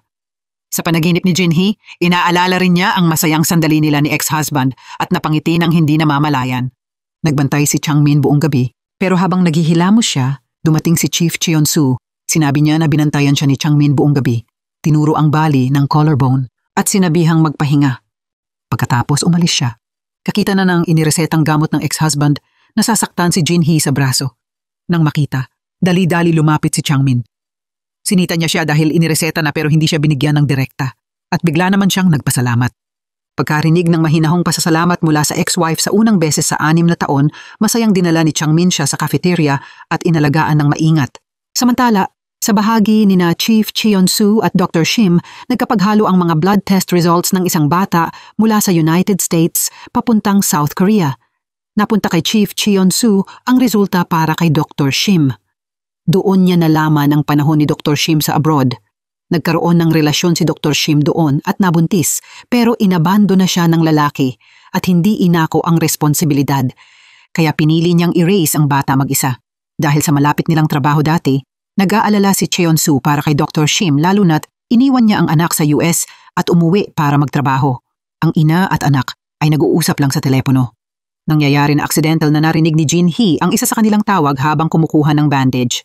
Honest at bukas si Dr. Shim tungkol sa sitwasyon niya at tinulungan niya si Jinhee sa pagbabanat. Habang inaayos ang bali ng buto ni Jinhee, nabanggit ni Dr. Shim kung gaano nababahala si Chief Cheon-soo sa pinsala niya. Napaisip si Jinhee. Samantala, kinausap ni Cheon-soo si Changmin. Gusto ni Changmin na humiling ng break para kay Jinhee at sinabi na tatanggapin niya ang doble na trabaho para sa kanya. Sa side ni na Yongju at Ah Reum, malakas na inihayag ni Yongju ang nararamdaman niya. Ngunit tinanggihan siya ni Ah Reum at inabot ang kamay para maging magkaibigan. Naiyak at nahihiya si Yongju habang kumakain at hindi tinanggap ang alok. Lumala ang emergency case na hawak ni Jinhee. Huminto ang paghinga ng pasyenteng may sakit sa puso at halos kapareho ng nangyari kay Changmin at Jinhee. Diborsyado ang pasyente at talagang gustong iligtas ito ni Changmin para makapiling muli ang asawa niya tulad ng hiling noon. Dahil sa kanyang pagsisikap sa CPR, nailigtas ni Changmin ang pasyente. Dahil dito, nagsimulang may maramdaman muli si Jinhee para sa ex-husband niya. Pagkatapos ng surgery, nagdala si Jinhee ng tubig kay Changmin at nag-usap sila ng mas mahinahon tungkol sa marriage nila at ang mga pagkakamaling nagawa noon. Paglaon sinundo ni Changmin si Jinhee pauwi. Nang dumating sila, nagkataon na nakita nila ang nakababatang kapatid at brother-in-law niya na naglalakad. Paulit-ulit nilang tinawag si Changmin na brother-in-law at inanyayahan siyang pumasok para magkape. Sa loob ng bahay ng ex-wife niya, kinakabahan si Changmin na parang first time niyang makilala ang pamilya ng girlfriend. Nagluto at gumawa sila ng ilang simpleng putahe at umupo para uminom. Pinilit ni na Jinhee ang kapatid at brother-in-law na pag-usapan ang dating nila ni Changmin. Nahihiyaman, masaya nilang ikinuwento ang mga memories. Masaya ang 4 nang dumating ang moving service para magdala ng gamit mula sa lumang bahay ng kapatid niya dahil doon na sila titira. Lalo pang naging magulo ang kulungang bahay dahil sa magulong lifestyle ng kapatid at ng asawa nito, kaya nagalit si Jinhee at sinita sila. Kasabay noon, nasa labas ang kanilang ina at nang marinig ang boses niya, natakot ang 4 dahil ayaw ng ina kay Changmin. Inaalagaan niya ang apo sa massage shop pero naubusan siya ng diaper kaya umuwi siya. Nagpanik sina Changmin at Jinhee sa loob at hindi mapigilan ang pagpasok ng ina pero nakadisguise na si Changmin bilang moving worker kaya nakatakas siya. Nakapasok sa kotse si Changmin at sumunod si Jinhee para mag-sorry sa nangyari bago bumalik. Ngunit hindi inasahan, sumakay si Changmin at umalis kasama siya. Dinala niya siya sa apartment niya at pinilit na manatili. Ipinaliwanag ni Changmin na masikip ang bahay niya ngayon dahil nandun ang sister at mother niya at 2 kwarto lang ang bahay. Para mas komportable raw, dapat manatili siya sa kanya. Naiinis at hindi komportable si Jinhee at tumanggi. Bigla siyang niyakap ni Changmin mula sa likod at nagmakaawa na huwag umalis, kaya awkward si Jinhee. Dahil sa bali ng buto, hindi niya nagawang lumaban, kaya hinayaan niyang buhatin siya ni Changmin sa kama. Gusto sana niyang sampalin siya minsan o 2 beses, pero hindi kayanin ng kamay niya. Dahil sa mga matatamis na salita ni Changmin, napapayag siyang manatili ng isang gabi. Pero hindi pumayag si Jinhee na matulog kasama siya at pinaalis siya sa sofa. Nilak niya ang pinto ng kwarto, pero nag-text si Changmin na may susi siya. At nagpalitan sila ng text na parang bagong magkasintahan. Kinabukasan, nang nakita ni Changmin na aalis na si Jinhee, binalot niya ito ng kumot at dinala sa banyo para tulungan magsipilyo at maghugas ng muka. Ayaw buksan ng bibig ni Jinhee, kaya kinutkot niya ang pisngi niya para magsipilyo. Pagkatapos, siya mismo ang nagluto ng almusal at mabilis na nakaayos ang masarap na pagkaing iniisip ni Changmin na paborito ni Jinhee. Naalala niya lahat ng gusto niyang kainin. Napaiyak si Jinhee sa galak. Kain na siya at tinanggal ang kumot. Pag-uwi para magtrabaho, pinayagan siyang manatili ni Changmin. Nung araw na iyon, ang duty ng mga interns ay pag-aayos ng patient files. Tinanggap ni Changmin pati ang parte ni Jinhee, kaya medyo na-insecure si Ahreum. Busy ang araw at lahat ng interns nakafocus sa pag-aalaga ng mga pasyente. Dumating ang ex-wife ng pasyenteng nailigtas ni Changmin sa CPR para makita siya. Parang senyales ito na kahit diborsyado, pwedeng magbalikan ang mga mag-asawa, parang sa kanila ni Jinhee. Samantala, nag-iisip si Jinhee sa malumanay na trato at pag-aalaga ni Changmin kamakailan na nagpapamove sa kanya. Habang inaayos ni Changmin ang patient file na hawak ni Jinhee, naalala rin niya siya. Hindi nagtagal na natili si Jinhee sa bahay ni Changmin. Dahil hindi siya natulog sa sariling bahay kagabi, dumating ang ina niya sa ospital para hanapin siya. Kaya nagmadali siyang sumakay ng taxi papunta sa ospital. Nagkasalubong sila roon. Kasabay noon, nandun din si Chief Cheon-soo at pagkatapos mag-usap ng konti, pinuri siya ng ina ni Jinhee sa hitsura at sinubukang ipamatch sila. Malungkot si Changmin na narinig iyon habang nasa malayo. Kahit natatakot siya sa ina ni Jinhee, gusto pa rin niyang kumusta para hindi ipagsama ni ina ang anak sa iba. Matapang na nagtanong si Changmin kung mabibigyan pa ng chance at nagulat si Jinhee. Kahit hindi siya sumagot, sinabi niyang maghihintay siya. Pagkatapos ihatid si Jinhee, nakipagkita si Changmin kay Chief Cheon-soo para isauli ang jacket. Nag-ipon ng loob at pinagsabihan si Cheon-soo na huwag magkaroon ng nararamdaman para kay Jinhee. Ngunit pagkatapos ng trabaho, tinawag siya ng ina para kumain kasama si Ahreum. Para mapasaya ang ina, tuloy-tuloy siyang kumain at na-realize ni Ahreum na ayaw siyang makisabay sa meeting. Humiling siyang umalis at hindi nagtagal. Umuwi rin si Changmin kay Jinhee. Pag-uwi, nakita niya si Jinhee na nililinis ang baradong toilet. Baradong naulit agad matapos gamitin. Dati, kapag may indigestion si Jinhee na nagbablock ng toilet, siya ang nag-aayos at ganun din ngayon. Pagkatapos ay nag-dinner sila. Binili ni Changmin lahat ng paborito ni Jinhee. Kahit 6 na taon ang lumipas, hindi niya nakalimutan ang mga gusto at mga hilig niya. Pero nararamdaman pa rin ni Jinhee na malaki ang agwat ng status nila. Natatakot siyang kung babalik sila, mauulit ang dati nilang pagkakamali, kaya tinanggihan niya ang alok. Hindi siya pinayagan ni Changmin na mawala. Nag-ipon siya ng lakas para pigilin si Jinhee at hinalikan siya. Nakahinga si Jinhee at nakatakas mula sa matinding halik, nagulo ang isip niya at gustong umuwi agad. Ngunit nandoon ang ina ni Changmin sa labas ng pinto. Nang buksan ng ina ang pinto ng kwarto ng anak, nasorpresa siya na nandoon ang ex-daughter-in-law. Nagulat silang tatlo at para protektahan si Jinhee, nakipagtalo si Changmin sa kanyang ina na labis na nagalit. Inihatid ni Changmin si Jinhee pauwi at hinawakan ang kamay niya para aliwin at pinangako ang poprotektahan siya. Ngunit pagdating sa bahay, tumanggi pa rin si Jinhee sa proposal niya na magbalikan. Ayaw niyang ulitin ang nakaraan, pero hindi sumusuko si Changmin at nagpatuloy sa panliligaw hanggang sa dulo. Pag-uwi, pinagalitan niya ang ina dahil malupit sa pagtrato kay Jinhee. Kahit anong paalala at panakot ng ina tungkol sa kasal nila noon, matatag si Changmin sa gustong pagbabalikan. Pinagbawalan niya ang ina na pahirapan si Jinhee. Samantala, nag-iisa si Jinhee sa bahay at iniisip ang alok ni Changmin. Ngunit dahil naghirap siya noong naghiwalay sila at dahil sa walang awang kalupitan ng ina ni Changmin noon, hindi niya gustong bumalik sa dati. Mas maganda na ang buhay niya ngayon. Kahit awkward, nagpapatuloy ang trabaho. Dinala siya ng brother-in-law sa ospital at dahan-dahan siyang nag-a-adjust. Ngayon, tumanggap ang ospital ng rare case, isang pasyenteng may rabies na mataas ang risk ng transmission.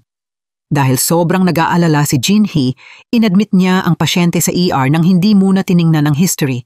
Nang malaman na mataas ang infection risk, naiiwan ang mga kasamahan niya sa labas at siya ang humawak mag-isa. Nang malaman ni Changmin, hindi siya pinigilan ng mga kasama at pumasok para tumulong kay Jinhee. Sa gitna ng tense na sitwasyon, tumalsik ang dugo ng pasyente sa mukha ni Jinhee na nagpataas ng risk ng infection. Agad kinuha ni Changmin ang disinfectant para sa kanya. Gusto ng dalawa na paalisin ang isa't isa para sa kaligtasan, pero ayaw nilang iwanan ang isa't isa, kaya nagpatuloy sila sa surgery. Nang dumating si Chief Cheon-soo para tingnan ang sitwasyon, sinita niya ang mga nasa labas dahil hindi makatao ang pag-iwas nila. Pumasok din siya at nang risk ang sarili para tumulong. Habang tinatahi ang sugat ng pasyente, muling tumalsik ang dugo sa mukha ni Changmin. Agad tinakpan ni Cheon-soo ng disinfectant ang mukha niya. Nababahala silang tatlo dahil kung positibo ang pasyente sa rabies, mataas ang posibilidad ng kamatayan sa blood transmission. Lumabas ang report na negative ang pasyente sa rabies at huminga ng maluwag ang lahat. Doon lang umangkat ang mga takot na nasa labas para pumasok. Matapos ang risky surgery, nakapag-relax si Jinhee sa hallway. Naalala niya kung paano sinakripisyo ni Changmin ang sarili para tumulong sa surgery. Nagsimulang magtanong sa sarili kung dapat ba siyang bumalik sa kanya, pero wala pa siyang malinaw na sagot. Samantala, habang naliligo si Changmin, naalala niya ang sandaling pinunasan ni Cheonsu ang mukha niya at muntik niyang sambitin na hindi pala ganoon kasama si Cheonsu. Pero nawala agad ang pag-iisip na iyon nang makita siyang nag-aalala si Jinhee para kay Cheonsu dahil inakala niyang nasunog ang kamay ng head chef at hindi si Cheonsu. Nagmadali si Jinhee at hinanap ang nurse, ngunit nagkamali siya nang narinig. Naiinis si Changmin dahil dito. Lalo pang pinainit ni Dr. Shim ang tensyon nang kumpirmahin na may gusto si Cheonsu kay Jinhee, kaya mas nabahala si Changmin. Sa isang pagbigkas, naibulalas niya na minsan pala silang kasal ni Jinhee. Pero hindi nagulat si Dr. Shim at payo niya kay Changmin na huwag magsabi dahil magdudulot lamang ng problema kay Jinhee. Hayaan mo siyang magsalita kung gusto niya, sabi ni Dr. Shim bago umalis. Di nagtagal, lumapit ang nakababatang kapatid ni Jinhee kay Changmin at humingi ng pera para ma-redeem ang wedding ring na ipinapledge niya. Dito na pagtanto ni Changmin na itinago talaga ni Jinhee ang sing-sing lahat ng mga taon. Samantala, may emergency na kailangang ilipat sa ibang pasilidad.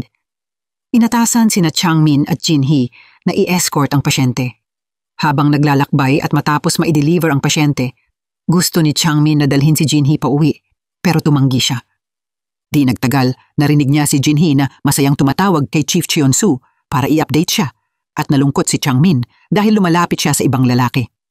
Kasabay nito, nakipag-meeting ang ina ni Changmin sa asawa niya tungkol sa hangarin ng anak na makipagbalikan. Inamin ng ama ni Changmin isang taong may malawak na karanasan sa buhay at hindi gaanong pinapansin ang estado o pangalan na gusto lang niyang mabuhay ang anak ayon sa kanyang gusto. Pinayuhan niya ang asawa na tigilan ang pagkontrol sa anak. Galit ito sa ina ni Changmin na palaging sigurado na tama ang ginagawa niya. Sa bahagi ni Changmin, naglakad siya papuntang lugar kung saan niya unang nag-propose kay Jinhee. Dumaloy ang mga alaala at naguluhan siya kung paano siya makakabalik sa kanya. Samantala, pagod sa magulong isip, pumunta si Jinhee sa bar para uminom. Nagkataon, nagkita siya kay Chief Cheonsu at Dr. Shim. Nagpalitan ng iilang salita at papunta na siyang umalis nang pigilan siya ni Dr. Shim para mag-usap. Medyo awkward si Cheonsu, pero bilang magkaibigan, gustong tulungan ni Dr. Shim si Cheonsu na makahanap ng pag-ibig. Dahil bumuhos ang malakas na ulan, inisyatiba ni Dr. Shim na maghanap ng taxi. Hinayaan niya si Cheonsu na i-drive si Jinhee pa uwi para magkaroon ng pagkakataon silang mag-usap ng mag-isa. Sa kotse, pareho silang awkward. Samantala, naghintay si Changmin sa labas ng bahay ni Jinhee. Nang makita siyang isinundo ng ibang lalaki, labis siyang nasaktan. Kinabukasan sa trabaho, nang makita ni Changmin si Jinhee sa elevator, sinadya niyang umiwas tumingin. Habang nagtutulak ng pasyente, nagkunwaring hindi pinapansin ang mga tanong niya. Ang pasyente ay isang batang lalaki, isang ulila na inabandona ng mga magulang at wala ng pera para sa hospital fees. Pero inalagaan pa rin ng mga doktor at inayos ang buto at nilagyan ng cast ang braso niya. Inatasan ni Chief Cheonsu sina Changmin at Jinhee na maglagay ng gyps. Medyo clumsy si Jinhee kaya hindi nakayanan ni Changmin ang malamig niyang display at tumulong siya. Niloko ni Chon ang bata na mas masakit para tuksuhin sila at ang tatlo ay nagkatuwaan na tila pamilya na ikinalungkot ni Ah Reum. Hindi pa siya nire-reject dati pero ginawa iyon ni Changmin. Unang beses na nagustuhan niya ang isang tao ng ganito. Dahil malungkot si Ah Reum, umupo agad si Yongju at dahan-dahang inaliw siya. Kahit wala siyang makuha, gusto lang niyang nandoon. Dumating ang guardian ni Chon at siya pala ang pastor na nag-perform ng kasal ni na Changmin at Jinhee noon. Hindi alam ng pastor ang diborsyo nila at masayang nagpuri sa kanila, naglakbay sa ospital na sinasabi kung gaano sila kasaya. Napilitan sina Changmin at Jinhee na sundan siya at mag-explain ng maayos para hindi malaman ng pastor na naghiwalay sila at hindi alam ng iba na minsang nagsama sila. Nang tuluyang natapos, dinala ni Chief Cheonsu si Jinhee sa dinner. Simple siya at diretso ang iniisip, kaya nang tanungin kung bakit niya inimbitahan, sagot niya, komportable raw siya kung kasama siya. Nang pumasok si Changmin sa restaurant, humila siya ng upuan at umupo kasama nila. Dahil sa selos, galit niyang inutos kay Chief Cheonsu na lumayo kay kanyang Jinhee. Nagulat siya nang hayagang inamin ni Cheonsu na gusto niya si Jinhee harapang-harapan mismo sa kanya. Nag-away ang dalawang lalaki at ipinahayag ang damdamin nila para kay Jinhee na naiwan na sobrang hindi komportable. Pagkatapos hilahin palabas si Changmin, sinampal siya ni Jinhee sa inis at sinabing pagkakamali lang ang naging kasal nila noon dahil sa kabataan at ayaw niya itong ulitin. Inamin ni Jinhee na mahal pa rin niya si Changmin pero sobra ang sakit na naranasan niya para bumalik sa dati. Tulad ng pagkatalo, bumalik si Changmin para uminom kasama si Chief Cheonsu. Parehong mahal nila si Jinhee pero hindi pa siya pumapayag sa sinuman.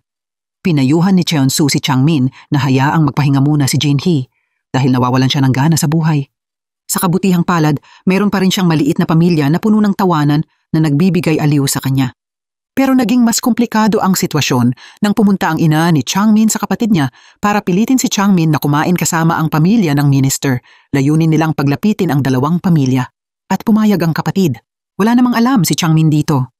Nasa labas siya kasama mga katrabaho, komportable ang usapan nang may nagbanggit ang kulot na babae ng diborsyo ng isang nurse mula sa kalapit na departamento. Naging chismis ito at ginulo si Jinhee. Inamin niya ng lantaran na diborsyado siya. Lahat naman ay nagkakamali, kaya bakit kailangang husgahan o tingnan na masama ang diborsyo? Matapos magsalita, umalis siya, sinundan siya ni Changmin at humingi ng tawad. Nangakong hindi na siya pipilitin. Matagal nang nakamasid si Chief Cheonsu at nang makita silang magkasama ni Jinhee, naintindihan niya na dati silang mag-asawa. Para maibalik ang magandang pakiramdam, inalok ng kulot na babae na magkaraoke ang lahat. Dahil sa paghikayat ng lahat, kumanta si Changmin. Ibuhos niya ang puso at damdamin sa kanta at naramdaman ni Jinhee habang nakaupo sa ibaba ang sinseridad niya. Napaiyak siya. Nang matapos ang pagpapakawala ng emosyon, umuwi na silang lahat. Kinabukasan, nang papunta sa trabaho, tinupad ni Changmin ang pangako. Hindi na niya istorbohin si Jinhee. Kaya hindi na siya nangahas magsalita at umupo pa nga sa hiwalay na mesa pagkainan. Napaka-awkward nila kapag nagkakasalubong. Di inaasahan, sabay dumating sa ospital ang mga ina nila. Dahil naagapan ni Chief Cheonsu ang apo, dinala ni Jinhee's mother ang lutong pagkain para sa kanya at sinubukang iterno siya sa anak. Nagdala rin ng tanghalian si Changmin's mother para sa anak. Nang malaman ng mga doktor na nagtatrabaho pa rin si Jinhee sa ospital, pumunta siya sa head ng internship para ipaalam na dapat tanggalin siya. Pagbukas niya ng pinto, nagkatagpo ang dalawang nanay. Hindi sila nagagusto noon pa man at agad nag-init ang ulo, hindi pinakawala ng isa't isa. Nang maramdaman nilang sisimulan na ang gulo, dali-daling nagpunta sina Changmin at Jinhee para pigilan sila. Nang maabot nila ang opisina ni Chief Cheonsu, hininto nila ang pag-aaway.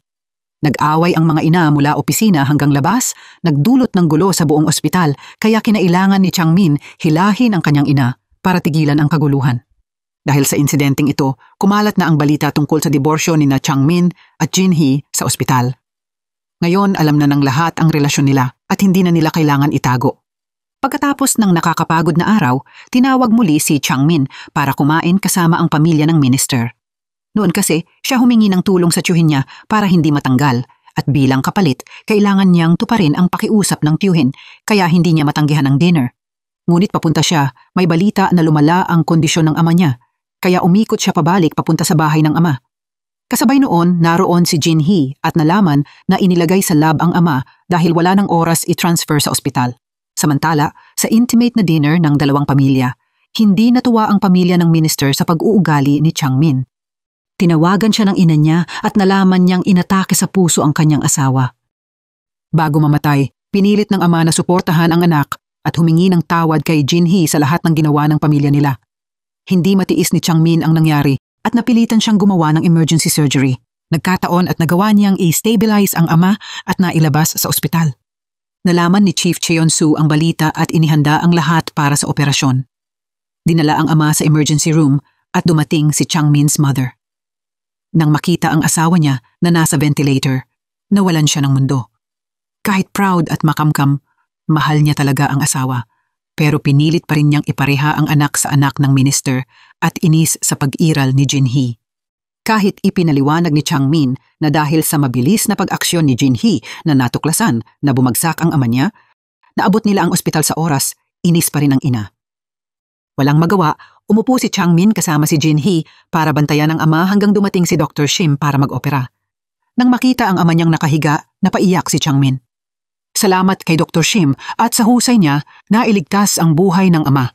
Pagkatapos, nakasalalay na lang sa lakas ng loob ng ama ang paggaling Dahil mayaman at impluential ang pamilya, gustong-gusto ng mga doktor maging siyang magamot ng ama para makakuha ng koneksyon. Pero nauna si Chief Cheon-soo at Dr. Shim, kaya nag-init ang ulo ng isang kulot na doktor na may galit kay Cheon-soo. Akala niya nanakaw ni Cheon-soo ang pasyente. Dahil alam niyang mahal ni Cheon-soo si Jin-hee, tinukso ng kulot na doktor si Jin-hee, sinabing diborsyado pa siya at sinusubukan mag-seduce ng boss. Narinig ito ni Changmin at nagalit, balak talunin ang doktor. Pero pumagitna si Cheon-soo, lumapit at sinuntok ang kulot na doktor sa muka. Naramdaman ni Jin-hee ang pananagutan at humingi ng tawad kay Cheon-soo, pero hindi siya sinisi nito. Pagkatapos mag-isip, nagpasya si Cheon-soo na kailangan niyang ipahayag ang nararamdaman niya kay Jin-hee. Tinawag niya siya sa isang kwarto at sinimulang ilahad ang damdamin na muntik pang halikan siya, ngunit imahinasyon lang pala iyon. Nang pumasok si Jin-hee, nawala na lahat ng kanyang sinabi. Nalungkot siya at napunta sa usaping trabaho na lang, pinaalalahanan siyang huwag mag-alala at mag-focus sa trabaho. Pagkatapos ay mabilis na umalis si Cheon-soo. Samantala, nagkamalay ang ama ni Changmin at nailipat sa intensive care. Mukhang gumagaan na ang sitwasyon. Nang mag-isa na lang ang mag-ama, pinayuhan ng ama si Changmin na maging matapang at sundin ang gusto sa buhay. Huwag matakot mabigo at huwag maipit sa nakaraan dahil iisa lang ang buhay.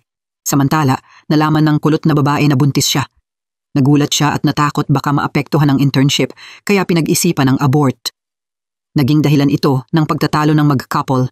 Kasabay nito si Yongju na nagkamali dati ng pag-prescribe at muntik na nagdulot ng kamatayan, nalungkot at ilang araw na hindi pumapasok sa ospital.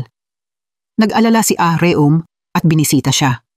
Si Yongju na parang nawawalan ng pag-asa, nagpaplanong huminto na, pero pinatahan siya ni Ah Reum at pinayuhan bumalik. Sa ospital, nagkaroon ng problema sa paghinga si Changmin's father. Mabuti na lang at dumating si Jin-hee sa oras at dumating din si Chief Cheon-soo na inihatid siya sa ER. Halos mabaliw na ang ina ni Changmin at si Jin-hee ay hindi rin maganda ang pakiramdam. Nang makita siyang dumalamhati, sinabi ni Changmin na umuwi na muna siya at magpahinga. Huwag na niyang alalahanin ang pamilya. Pero tumanggi si Jin-hee, bakit aalis siya? Mabait sa kanya palagi ang ama, iginagalang siya at tinulungan sa pag-aaral ng medisina. Hindi niya maiwan ang sitwasyon. Ngunit dumating ang masamang balita. Hindi na maituloy ang operasyon. Nang marinig iyon, nawalan ng pag-asa ang ina ni Changmin. Umupo sa tabi ng kama at nagsisi sa tindi ng pagtrato noon.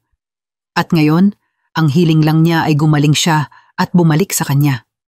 Kinabukasan, mas masaklap na balita. Sa kabila ng pagsisikap, huminto ang puso ng ama ni Changmin. Sumigaw ang ina sa pagdadalamhati. Minamasdan ang mga doktor na iligtas ang asawa. Lumingon siya sa dati niyang manugang at hinihingi na iligtas pa rin ang asawa. Pero wala nang magagawa. Dumating na ang oras ng kamatayan. Dahil walang magagawa, umalpas si Jin-hee at umiyak. Inayos agad ang libing at nalugmok ang buong pamilya ni Changmin sa lungkot. Nag-leave ang buong internship team para magbigay pugay. Si Jin-hee, na parang bahagi ng pamilya, tumulong magdala ng pagkain. Pero tumanggi ang ina ni Changmin at inutos na umalis siya. Hinila ni Changmin si Jin-hee at humingi ng tawad. Sinabi niyang umuwi na. Magulo ang sitwasyon kaya umuwi si Jin-hee pabalik sa ospital. Sa ospital, si Yongju na lasing kagabi at napaaway ay nanghina. Dahan-dahan ipinakita ni Ah Reum ang pag-aalala na ikinatuwa ni Yongju. Samantala, tinutulungan ni Jin-hee ang kulot na babae sa blood test para suriin ang kalusugan at ang baby. Hindi nagsasabi ang kulot na babae dahil ayaw masira ang internship. Pagkatapos ng shift, umuwi si Jin-hee at dinala ang kanyang ina sa libing ng dati niyang manugang. Doon, napawi ang lumang sama ng loob ng dalawang pamilya dahil sa payak na kalungkutan. Pinayuhan ng ina ni Jin-hee ang dating mother-in-law na huwag masyadong magdalamhati. Naunawaan niya ang sakit ng pagkawala. Sinabi niyang makakabuti rin sa yumao kung kalma ang naiwan. Pagkatapos ng pag-iusap, umalis ang ina ni Jin-hee. Bigla namang tinawag ni Changmin's mother si Jin-hee para magpasalamat.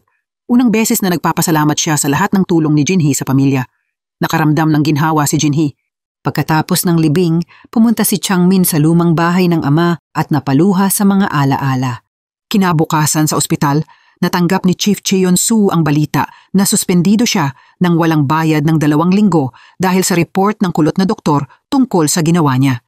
Pinuntahan niya ang kulot na doktor at nagbanta. Tinanggap niya ang suspension pero pinahamak niya na kung mang-insulto muli ang doktor sa sino mang babae sa staff niya, hindi na niya palalagpasin na ikinalito ng kulot na doktor.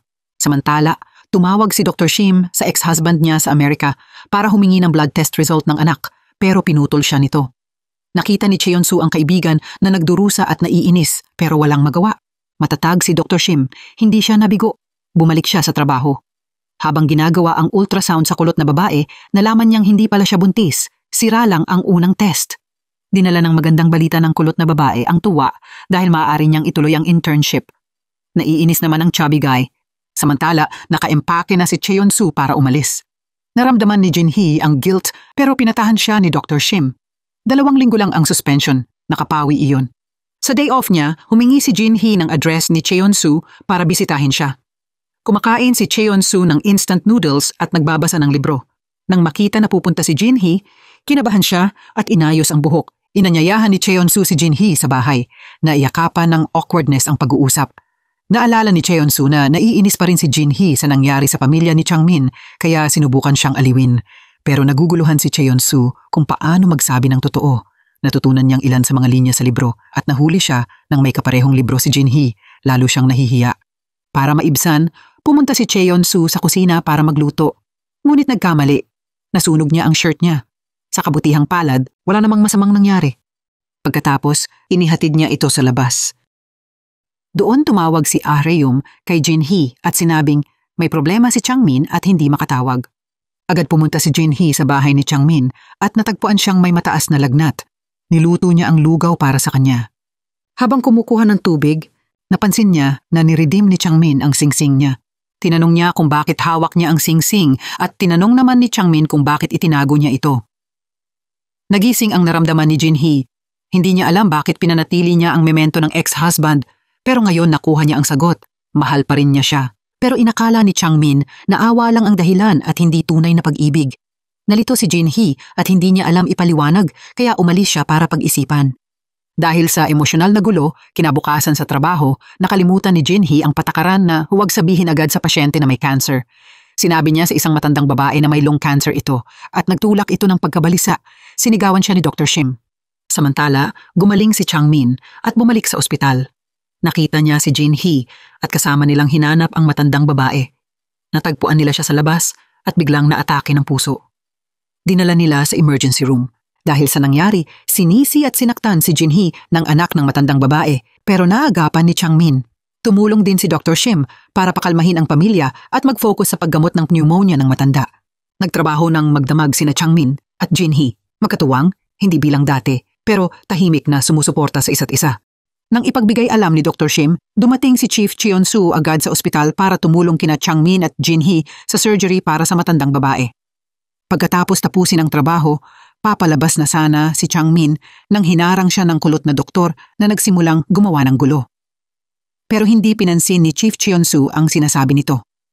Samantala, pumunta si Jin-hee bumili ng yogurt para kay Changmin at gustong sumama pa uwi pero tumanggi siya. Akala niya si Chief Cheon-soo ang taong gusto ni Jin-hee. Humingi rin ng tawad si Changmin kay Chief Cheon-soo tungkol sa gulo na naidulot niya noon. Siguro dahil sa pagkabigla ng pagkamatay ng ama niya, lumaki ang pag-iisip ni Changmin. Napagtanto ni Chief Cheon-soo na walang nararamdaman si Jin-hee para sa kanya at sinabi sa kanya na nasa parking lot si Changmin. Dali-dali siyang tumakbo para puntahan siya at naabutan pa niya sa sasakyan si Changmin. Pero iginiit ni Changmin na awa lang ang nadarama ni Jin-hee para sa kanya kaya hinatid niya lang siya pauwi at pagkatapos ay umalis. Magdamag, parehong hindi komportable ang damdamin nila. Samantala, si Chief Cheon-soo ay pinagluto ni Dr. Shim na nauunawaan na sumuko siya kay Jin-hee. Kahit ano pa ang mangyari, mananatili siyang nasa tabi niya. Kinabukasan sa ospital, mas naging close sina Ah-reum at Yongju.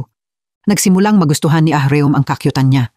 Sa parte ni Changmin, nakatanggap siya ng cake mula kay Jin-hee pati na ng sulat ng pag-encourage. Pagkatapos ng trabaho, nagpa siya ang team na mag-relax at mag-badminton. Nag-aaway ang kulot na babae at ang chubby guy tungkol sa anak at pinag-uusapan ng diborsyo. Pero agad pinigilan ni Jin-hee. Hindi biro ang diborsyo at hindi dapat guluhin ng basta-basta. Pagkatapos ng shift, umuwi si Jin-hee at agad hinarap ang nakababatang kapatid tungkol sa singsing. Doon niya nalaman na humiram pa ng pera ang kapatid kay Changmin. Naiinis. Nagpa siya si Jin-hee na siya na ang magbabayad. Nakatayo sa harap ng bahay ni Changmin, naalala niya ang masasayang alaala nila noon. Habang nasa malalim na pag-iisip, dumating si Changmin at pumasok para makipag-usap. Inamin ni Jin-hee na bahagi niya ang pagkabigo ng marriage nila. Pinayagan niya ang sarili na sundin lang ang damdamin nang hindi inisip ang hirap na dinanas niya. Hindi siya sinisi ni Changmin.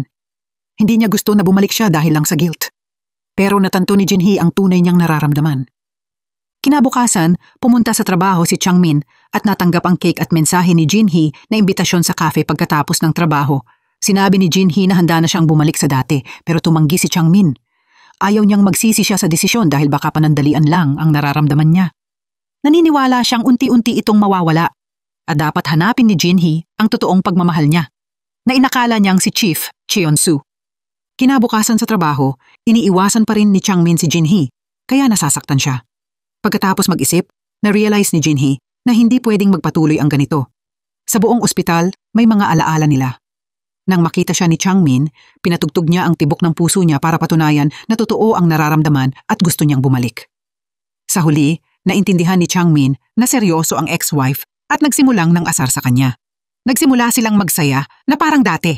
Pagbalik sa kwarto, nakita nila si Yongju na kumakain ng cookies na ginawa ni Jinhee. Agad na nilapitan ni Changmin at inagaw ang cookies sa bibig ng best friend niya. Sabi na kay Jinhee iyon, kaya hindi pwedeng kainin ni Yongju. Patuloy ang magagandang nangyayari. Humupa na ang galit ng pamilya ng matandang babae na may pneumonia. Humingi ng paumanhin ang anak at inutusan si Changmin at Jinhee na pangalagaan ang ina. Siniguro ni Changmin na tungkulin nila iyon. Maraming klase ng pasyente sa ospital, kabilang ang isang lalaki na may hindi magandang pananalita kay Ah-reum. Agad na humalili si Changmin at sinabing siya na lang ang bahala, pero tumanggi ang lalaki at pinilit na si Ah-reum ang mag-alaga. Wala nang ibang paraan, inako ni Changmin na asawa niya. Tumakbo ang lalaki. Narinig ito ni Jinhee at agad siyang sumunod kay Changmin. Tinanong kung gagawin niya rin iyon. Sinagot siya ni Changmin na para lang sa magagandang babae. Naiinis si Jinhee, pumunta sa dressing room, naglagay ng lipstick at pinabababa ang buhok. Tiningnan ang sarili sa salamin at inisip na maganda siya, pero hindi napansin ni Changmin.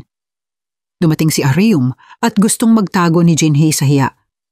Pagkatapos ng trabaho, umuwi si Changmin para dalawin ang ina na nawalan pa rin ng pag-asa dahil sa pagkamatay ng asawa. Napagtanto niyang naging malupit siya noon at hiniling na imbitahan niya si Jinhee para makausap. Pumayag si Changmin at pinakiusapan ng ina na huwag na pahirapan si Jinhee. Kinabukasan, nagkaroon ng pasyente na naipagkaitan ng katapatan ng asawa at nasunog ang ari dahil sa mainit na tubig. Ayaw niya ipasuri si Jinhee. Nang dumating si Changmin, pumayag na ang pasyente at napatingin si Jinhee. Napanganga siya sa nakita at naisip na napakabagsik ng asawa. Naisip din niyang baka kailangan niyang maging mas matatag para hindi mapag-iwanan. Pag-uwi, sinalubong siya ni Jinhee na nakaayos. May rosa sa bibig na muntik mapatakot si Changmin. Kumain sila at naglakad tulad ng bagong magkasintahan. Muling sumiklab ang romance nila. Samantala, nag-iisa si Chief Cheon-soo umiinom at iniisip ang magagandang memorya kay Jinhee. Malungkot siya na umiibig sa isang taong hindi niya maangkin. Uminom ng husto at pumunta sa bahay ni Dr. Shim. Sa kabila ng lahat, siya ang kasama niya. Nasasaktan si Dr. Shim na makita siyang nagdurusa.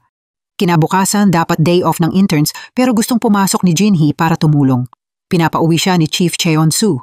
Samantala, ipinadala ng kapatid ni Jinhee ang anak sa bahay ni Changmin dahil abala ito. Wala nang ibang pagpipilian, tinawagan ni Changmin si Jinhee para tumulong mag-alaga. Wala siyang karanasan kaya naghahanap online kung paano alagaan ang bata. Aksidenteng nabuhos ni Jinhee ang pulbos sa carpet. Maghapon silang nag-alaga na tila masayang maliit na pamilya, natututo kung paano alagaan ang bata. Lumipas ang oras, natulog ang baby at nag-relax sila. Pero dumating sina Yongju at ang brother-in-law ni Jinhee at nagulo ang eksena.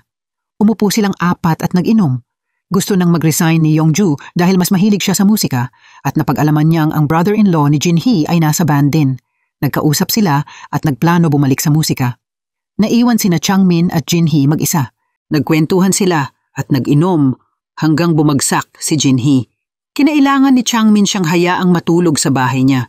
May lalaki at babae sa isang kwarto. Hindi maiwasan ang may mangyari. Kinabukasan, nagising si Jinhee at nakita si Changmin sa tabi niya. Napasigaw sila pareho sa takot, pero naalala nilang dating magkasama sila kaya hindi nagaanong nahihiya. Nag-almusal sila at sabay na pumunta sa ospital. Nakita ni Chief Cheon-soo mula sa malayo. Sa trabaho, muling nag-aaway ang overweight guy at kulot na babae tungkol sa pagkakaroon ng anak ng may dumating na dalawang kasamahan na nagsuggest na magdiborsyo na lang para iwas problema. Bata pa sila at hindi pa mature para magkaintindihan. Samantala sa lobby, isang pasyenteng iniligtas ni Chief Cheon-soo ay naging baliw at gustong maawa dahil nawala ang boses matapos ang operasyon sa vocal cords. Kahit ipinaliwanag ni Cheon-soo na kailangan ang surgery para mailigtas siya. Tumanggi ang pasyente at ininsulto pa si Cheon-soo, kinuwestiyon ang kakayahan niya. Lumala ang sitwasyon at kinailangan pang itali ang pasyente. Naubos ang lakas ni Chief Cheon-soo pero nariyan si Dr. Shim para suportahan siya. Kasabay noon, nag-aalok si Jin-hee ng bagong treatment idea mula sa US sa anak ng matandang babae pero sinabi ng anak na may ibang nagrekomenda na. Ang nagsabi ay ang kulot na doktor na may galit kay Chief Cheon-soo. Nakita ni Chang-min na mas maganda ang plan ni Dr. Shim kaya pinapaniwala niya ang anak na subukan iyon. Nagalit ang kulot na doktor dahil nawala sa kanya ang test patient at pinuntahan sina Cheon-soo at Dr. Shim para gumawa ng gulo. Pero lumikas din agad nang matakot na baka sampalin muli. Pagkatapos ng trabaho, tumawag si Chang-min's mother kay Jin-hee para sunduin siya. Akala ni Jin-hee, pipigilan siya ng ina. Pero dahil sa pagkamatay ng asawa, nagbago ang isip ng mother-in-law ni Chang-min. Napagtanto niyang iisa lang ang buhay at kahihiyan ang makialam sa buhay ng iba. Kaya binigyan niya ng blessing ang pagsasama ni na Chang-min at Jin-hee. Labis ang tuwa ni Jin-hee. Pag-uwi, inanyayahan ni Jin-hee ang kapatid na uminom. Nagulat siya nang tumawag ang brother-in-law kay Chang-min para imbitahan din. May away kasi ang mag-asawa. Nagbigay ng payo sina Chang-min at Jin-hee tungkol sa kasal. Sinabi ni Chang-min sa brother-in-law na tratuhin ng mabuti ang asawa kahit magkamali at pinaalalahanan ni Jin-hee ang kapatid na maging matatag at huwag hayaan na mamimilitar siya ng asawa. Nakita nila na nandoon ang younger couple. Humingi ng tawad ang brother-in-law at nakipagkasundo. Naglakad silang apat pabalik at humiwalay ang iba para bigyan ng space sina Chang-min at Jin-hee.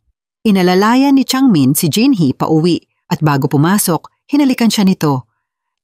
Lahat ay maayos hanggang sa kinabukasan nang magkaroon ng problema si Dr. Shim. Dahil inagaw ni Chang-min ang pasyente mula sa kulot na doktor, nagsampa ito ng reklamo sa direktor.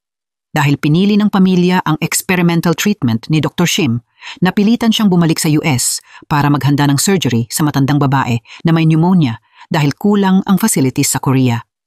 Nagsisi si Chang-min sa nangyari pero pinagalitan siya ni Chief Cheon-soo. Dapat palaging ang pasyente ang unahin. Kailangan ding bumalik ni Dr. Shim sa US para bisitahin ang anak, kaya naayos din ang sitwasyon. Pagkatapos ng trabaho, inimbitahan ni Chang-min si Jin-hee manood ng paborito nilang pelikula. Kumain sila sa street vendor at habang naghihintay sa bus, hindi nila inalintana ang pagpapakita ng pagmamahalan. Nakita sila ni Chief Cheon-soo, may nararamdaman pa rin siya pero pinili niyang huwag makaabala at tahimik na umalis. Kinabukasan sa trabaho, kinaiinggitan ng mga tsismosa sa ospital ang pagpapakita nila ng pagmamahalan. Samantala naghanda na ang kulot na doktor ng papeles ng diborsyo at nagrereklamo ang chubby man sa asawa sa Yongju.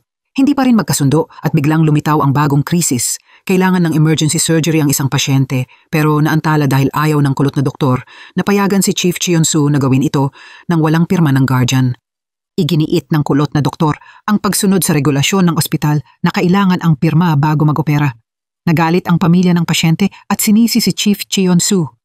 Napahiya ang kulot na doktor at natakot na magsalita. Bilang pasasalamat kay Chief Cheon-soo na hindi inamin na siya ang may kasalanan, lumapit ang kulot na doktor at nagpasalamat at inamin na gustong makalimutan ang mga lumang tampuhan. Pagkatapos ng trabaho, bumisita si Chief Cheon-soo kay Dr. Shim at magkasama silang mamili ng grocery para maghanda ng huling hapunan. Tumulong pa siyang maglinis ng bahay niya. Samantala, ipinadala sina Chang-min at Jin-hee sa maliit na bayan sa baybayin para magtrabaho ng 1 linggo dahil kulang ang doktor roon. Masaya silang nag-relax sa tabi ng dagat at tumulong sa mga taga-bayan. Nagkaayos na rin ang magbalae at nagbayad puri sa isa't isa at nagpatawaran. Kinabukasan pumunta si Dr. Shim sa airport para sunduin ang mga magulang at anak niya. Babalik na sila sa US at umalalay naman si Chief Cheon-soo sa kanila. Samantala, naging malapit sina Ahreum at Yongju at pati ang kapatid ni Jin-hee at brother-in-law dahil sa musika. Pagkatapos mag-jam, nag-dinner sila at pumayag si Ahreum na mag-date kay Yongju. Sobrang saya niya. Kumain sila Chief Cheon-soo, Dr. Shim at ang anak nito habang nakikinig sina Yongju at Ahreum ng musika. Samantala, masayang-masaya sina Chang-min at Jin-hee. Nilok ni Jin-hee ang pintuan at inakit si Chang-min na paulit-ulit kumakatok sa pinto. Kinabukasan, bumisita sina Dr. Shim at Chief Cheon-soo sa mag-asawa para magpaalam bago umalis si Dr. Shim. Nag-enjoy sila sa pagkain at dagat. Nang hayagang ipahayag ni Chief Cheon-soo ang nararamdaman niya kay Jin-hee, nakaramdam siya ng ginhawa. Mas mabuti nang sabihin kaysa itago. Nag-enjoy ang apat na magkasama. Kinabukasan, bumalik sina Changmin at Jin-hee sa ospital matapos ang isang linggong trabaho at umalis na rin si Dr. Shim kasama ang pamilya pabalik sa US. Natutunan din ng kulot na babae at ng chubby man na magbigayan at ipagpatuloy ang marriage nila. Busy pa rin sa pasyente ang lahat, pero ang mahalaga ay naayos na ang lahat ng alitan. Ngayon, masaya silang nagtatrabaho at nagmamahalan habang ginagampanan ang kanilang bokasyon bilang mga doktor.